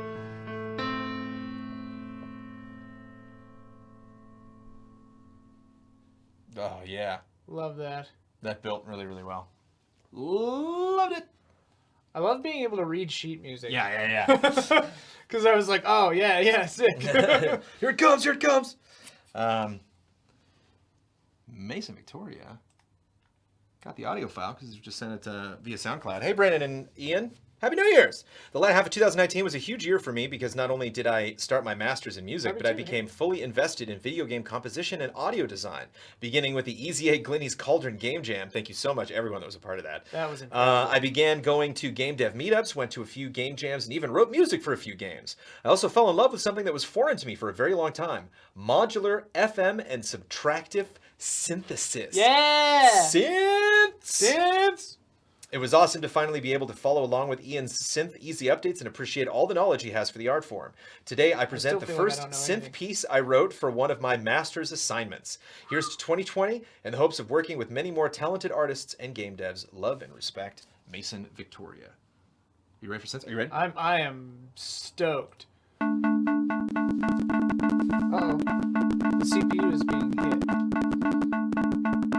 Yeah, why is it doing that? Yeah, we don't like that. That sounds like that's CPU or playback. We don't like that. Issues. I think I might go back. Mason, I think I'm going to go back and do that later and actually bring up your SoundCloud and play it off that. Okay. Which I guess I could just do right now. Let's just do it right I guess now. I could just go over there and just grab the clip. Might take me a second. Entertain everybody! So, like, if you're in Ableton and you start hearing those crackles and pops, that means that the CPU is being overwhelmed. And a tip that you can do, get an audio interface, first of all, that really helps lessen the load. But also, you can freeze a track in Ableton, and that I'm recently learned about that. And it can take the load off the CPU. Yeah, CPU is always being hit so hard in Ableton. My Fire Emblem children, I love the Black Eagles. I went with them the whole way. Dorothea, best girl, love it. Most anticipated of 2020, cooey. I mean, Cyberpunk is probably going to be pretty bonkers. Yeah. Ready.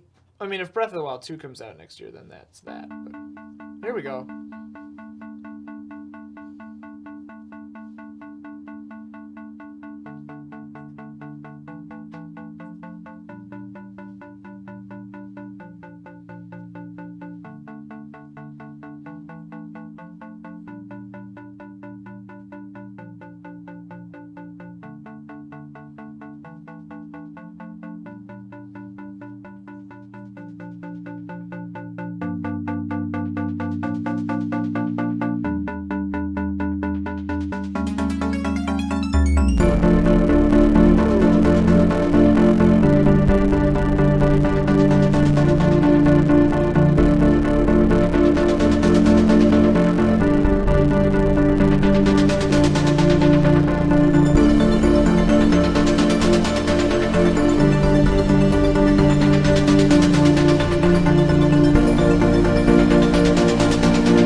was so good.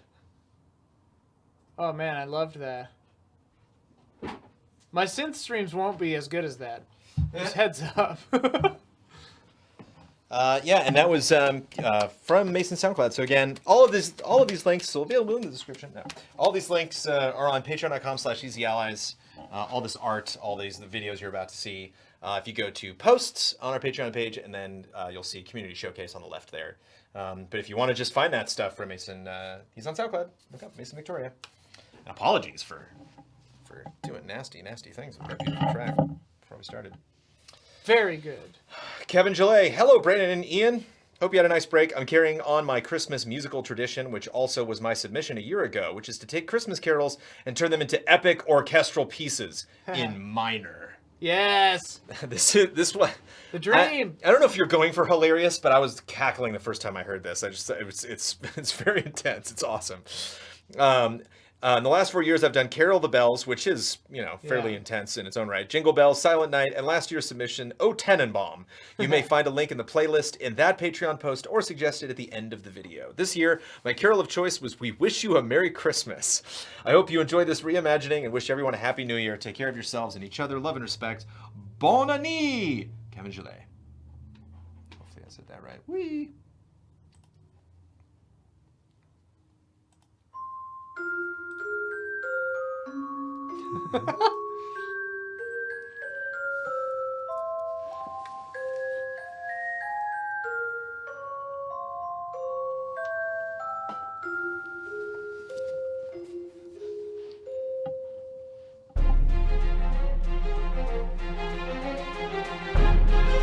It's Reindeer Academy.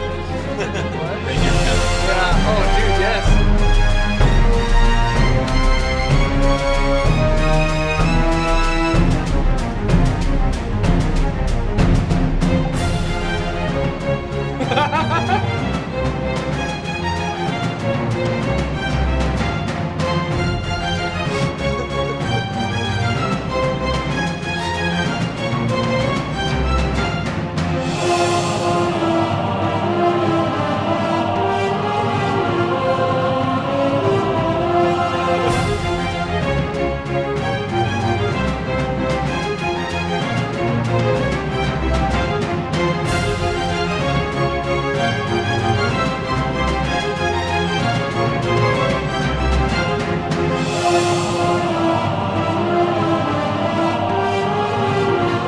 Bring me up a little piggy pudding.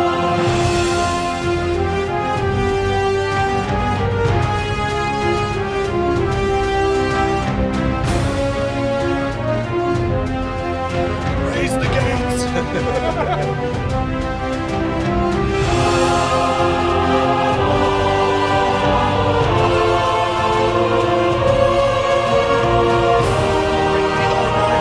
Get to the tree line.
Kevin, you maniac.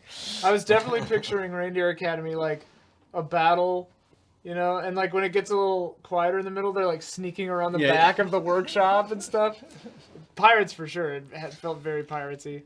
Ben Fitter, hey Ian and Jones, I got a new audio interface, so hopefully there's a noticeable difference in sound quality. Sick. I decided to test it out with an excellent song I've been saving for a bit because I didn't like how it sounded on the old interface. Hope you enjoy. Which Love one did you respect, get? Ben.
That was gorgeous.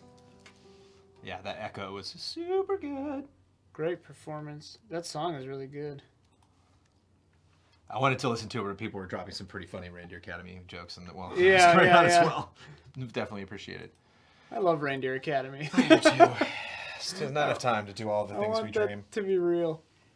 Let's put that on our list for Goals and dreams for 2020. I feel like that script was pretty good. Michelle Jackson, kicking it off. Hello. Gotta be honest. November and December were pretty intensely rough months, so I spent my break relaxing and recovering rather than working on unusuals. Because I don't have much new content to share, I decided to do a brief look back on how the game has evolved over the past decade.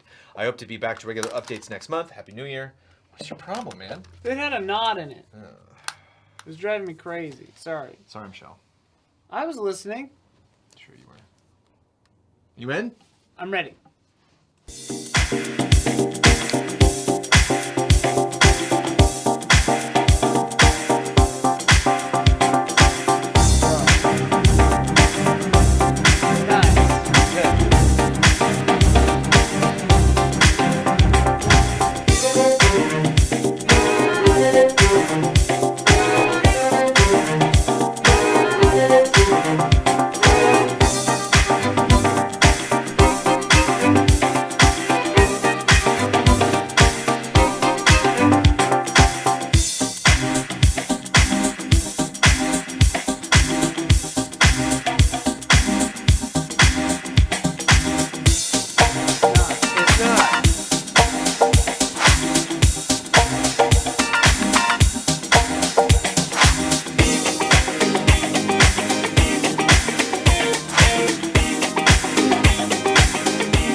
Demo coming.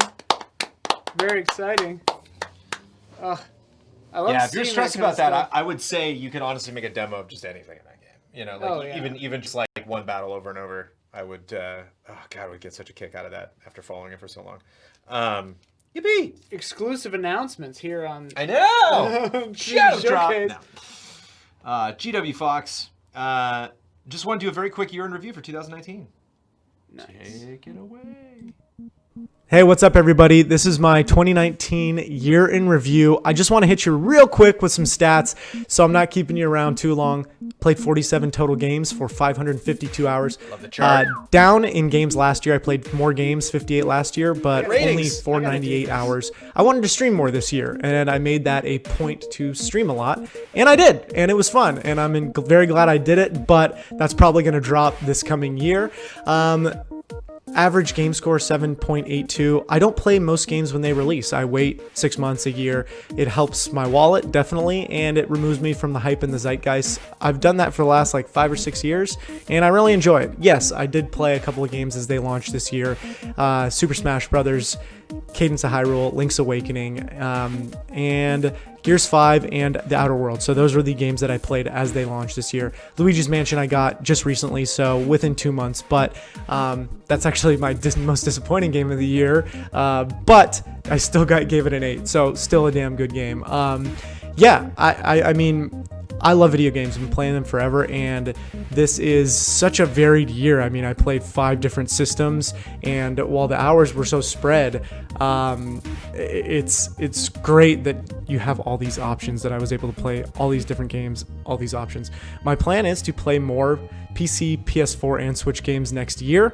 I've already got some, so that I've already got actually a lot of PC games and PS4 games to play, and a couple of Switch to add on. So yeah, super excited for the coming year, and I hope you guys are playing as much as me and enjoying it as much as I am. Cheers. Yay! Sorry, just got it. Gotta go back. Just gotta go back. To look at the list? Yeah, come on now. Okay. Sorry, so Killzone, Shadowfall.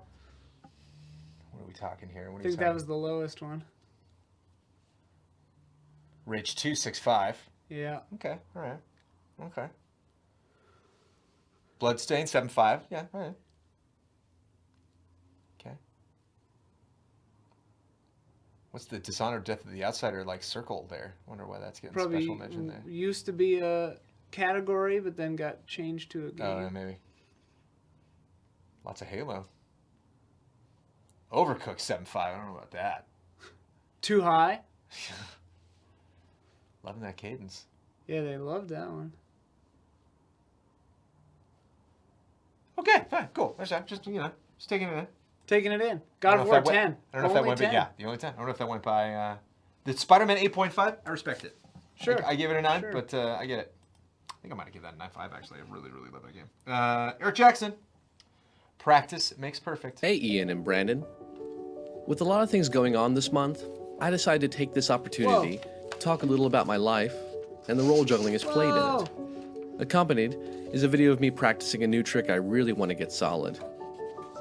When I was 13 years old, my oldest brother learned how to juggle from his best friend, who was taught by their PE teacher, who was himself a reformed motorcycle gang enforcer.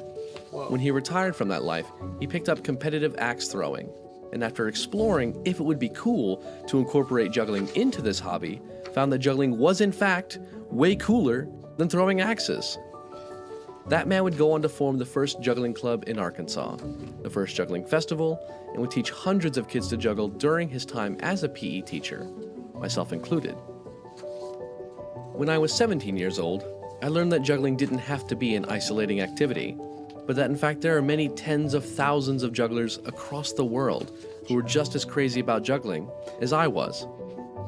Almost every weekend, somewhere in the world, there is a festival happening where people get together to share ideas, show off new tricks they've learned, attend and teach workshops, as well as enjoy the traditional Saturday night gala show, which is often comprised of all different kinds of disciplines, from toss juggling, poi, staff and flow art routines, dance, yo-yo, comedy juggling, artful juggling, acrobatics, and more.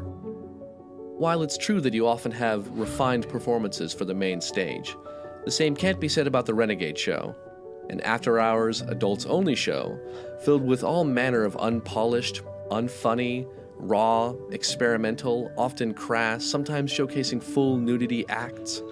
You truly do not know what to expect when the Renegade Show kicks off. In 2017, when I was 27, I competed at the International Jugglers Association Competition and Convention. The competition is divided into 3 brackets: individuals, teams, and juniors. The competitors, stemming from the US, China, Japan, Taiwan, and everywhere in between, must first be judged by a pool of preliminary judges before making it to the official competition. I came in 6th of 8 competitors in the individuals bracket to some truly world-class performers. 2 years later, in the summer of 2019, at the 72nd IJA competition, after a lot of hard training, I again competed on the same stage. and got second place. Nice. The way we honor traditional Olympian medalists is not so different from the way the juggling community celebrates those who compete and come away with a medal. And I have to say, it feels pretty damn good. Thanks for listening to me ramble about something so ridiculous, allies. With all my love and respect. And until next time, watch Box Peep. Man, I love that. I don't know if I've ever seen that trick, that move. Yeah. The around the arm thing. That was so cool. So I can't. So I'm trying. Like he just wants to keep doing that, just again and again and again and again, just like sliding off of your arm. Juggling, I respect juggling. It seems so hard. Space Dom. Hey everybody, hope you're all well and you stay well in the new year. Please enjoy this video I made. We'll see. And mute it. Yeah. Sorry, Blood.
You ever try to get to level 10 in your underwear, boy? Disney's The Jungle Book.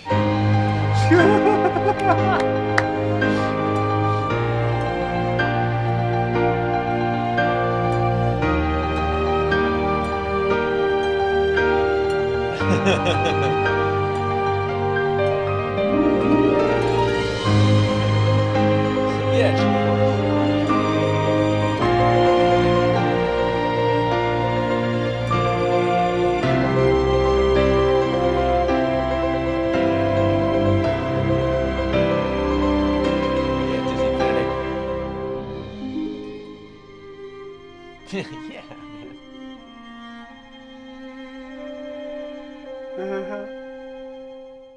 You are the proud and determined Pocahontas. Cool. Cool. All right, folks. Cool. I can make her run. It only gets better from there. David Cleland. Hey, Brandon and Ian. Hope Happy New Year and all that jazz. Just a quick update this month. Boop. Whoa. A few showcases ago, I showed a work in progress of a Mega Man build I was working on. Had to shelve it for a bit to do my Christmas animation, but now that that's done, I'm fiddling it with a bit more. I wanted him to look somewhere between how he appears in Smash and in Mega Man 11. The mesh is basically finished, still a few tweaks to be done. Face needs a little more attention and his ears currently poke through his helmet. I've just done some very basic texturing and surfacing and will experiment with how realistic or cartoony he'll be. I quite like how glossy he is at the moment. He's not rigged yet, so I've just modeled him into a pose for the sake of the render. For anyone interested, I build and render in Modo and do my rigging and animation in Maya. I'm hoping when he's done to be able to make the rig available for others to mess around with. Love and respect, and as always, keep up the great work. Dave Cleland. Very cool. A fun little update. I don't see his ears poking through. I think maybe just when he like turns his head in different directions when he moves him around.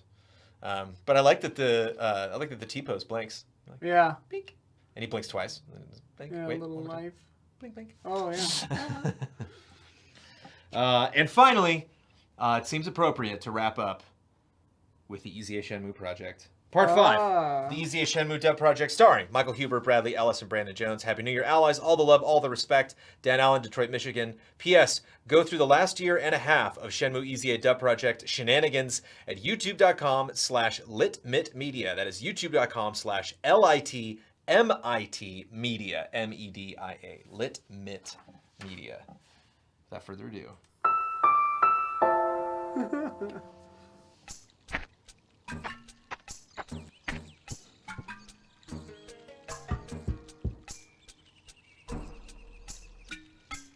Ryo-san, is everything okay?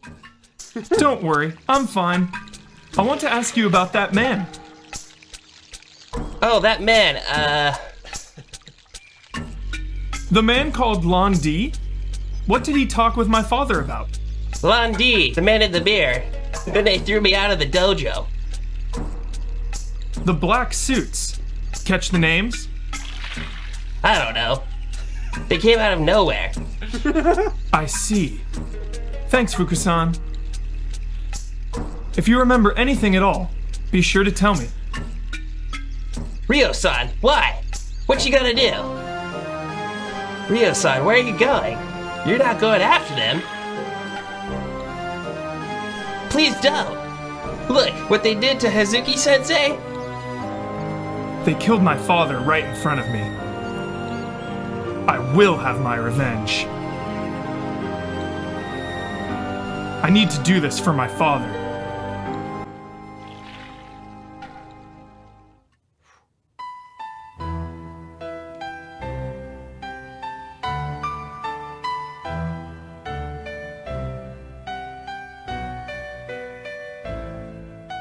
The boy you fought with, what is he to you? A friend from school? And what is a friend? Well, a friend is a friend. That's right. Just as a parent is a parent, a friend is nothing other than a friend. You know. But listen, Ryo. Parents often die before their children. Oh. Oh. That's the law of nature.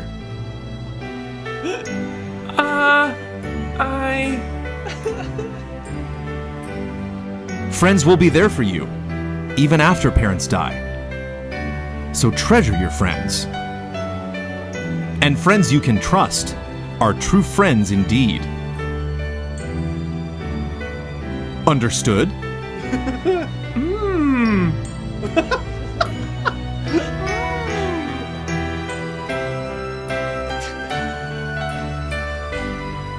Yes. This kind of wraps up the whole showcase. Did they just ask you to do those lines? I remember doing them. You did lines before. And you kicked the whole thing off with the poem. That's like what kicked the whole thing. Oh, Remember really? you like read the poem but you didn't know? Oh, that's It was right. the dub project. Oh boy. And shout out to Cisco Ace Jackson Garcia who wrote "Hold" and then replied to the post saying, "For sure I'll remember because it's my birthday month." Happy birthday. Sorry. Oh boy. But there it is. That is the Easy Alice Community Showcase for the month. We did. January 2020. Great stuff, We made it everybody. through. That was great. Yeah. Oh man, these always feel so good. Yep. This is great vibes. And we are hanging out tonight. If you're watching this, you might want to check out the stream if you're watching the VOD. But we're going to play Ancestors, the Humankind Right. Odyssey I tonight. forgot what we were Whatever the playing. heck is going on with that game, we're going to find out later on. If you want to be a part of the community, if you want to watch the community showcase again, we do this every month. So we'll do this generally the first Tuesday or Wednesday of the month. So for February, we'll be back the first week of the month. If you want to be a part of this, this is for $10 and above patrons at patreon.com/easyallies. All you got to do is become a patron of Easy Allies at that tier or above for the month of January. And then near the end of the month, about a week before the end of the month, I will put up a post saying it's time to collect all of these things. And then you can give us a comment. You can give us a screenshot, a photograph. You can record voiceover. You can play some music. You can do, again, screen grabs, if I haven't said that already, drawings. Or you can just make fun videos, or you can, we can watch you juggling. You can dub us into various video games if you would like to start that project and finish it over a considerable amount of time. If you are making a video game, you can share with us the development process. All of that will continue next month. But if you just want to watch it, we'll be back next month for that tier. And thank you to everybody involved. Thank you to Ian Hink for being here to kick off Thanks, 2020. everybody. Feels nice to be back in the studio. Yeah, feels wild. We shot reaction shots yesterday, Tokyo Yeah. Slim, so that'll go up hopefully late tonight if I cut it fast enough. And I hear For people patrons. talking. I hear there's a commotion. Somebody's There's more here. work to do. There's more things to shoot. Full day. If you want to check out all the stuff that you've seen, again, go to patreon.com/easyallies, click on posts right under the banner, and then you will see a list of all of various categories we have on the site. One of those is the community showcase. That'll take you, the top one will be the community showcase for the month of January, which I'm about to make public right after this stream ends, so everybody can check out all of the art and videos and stuff like that. Not only the art, but if you want to go, listen to more Mason Victoria stuff, if you want to go see other updates that Misha Magius in chat, but Michelle Jackson has made for her wonderful game Unusuals, and see other fun stuff. Get those, get some of that sweet art. Maybe make it your iPhone wallpaper or something. Yeah. Go do it. And again, thanks everybody so much for being involved. It was such a fun show, guys.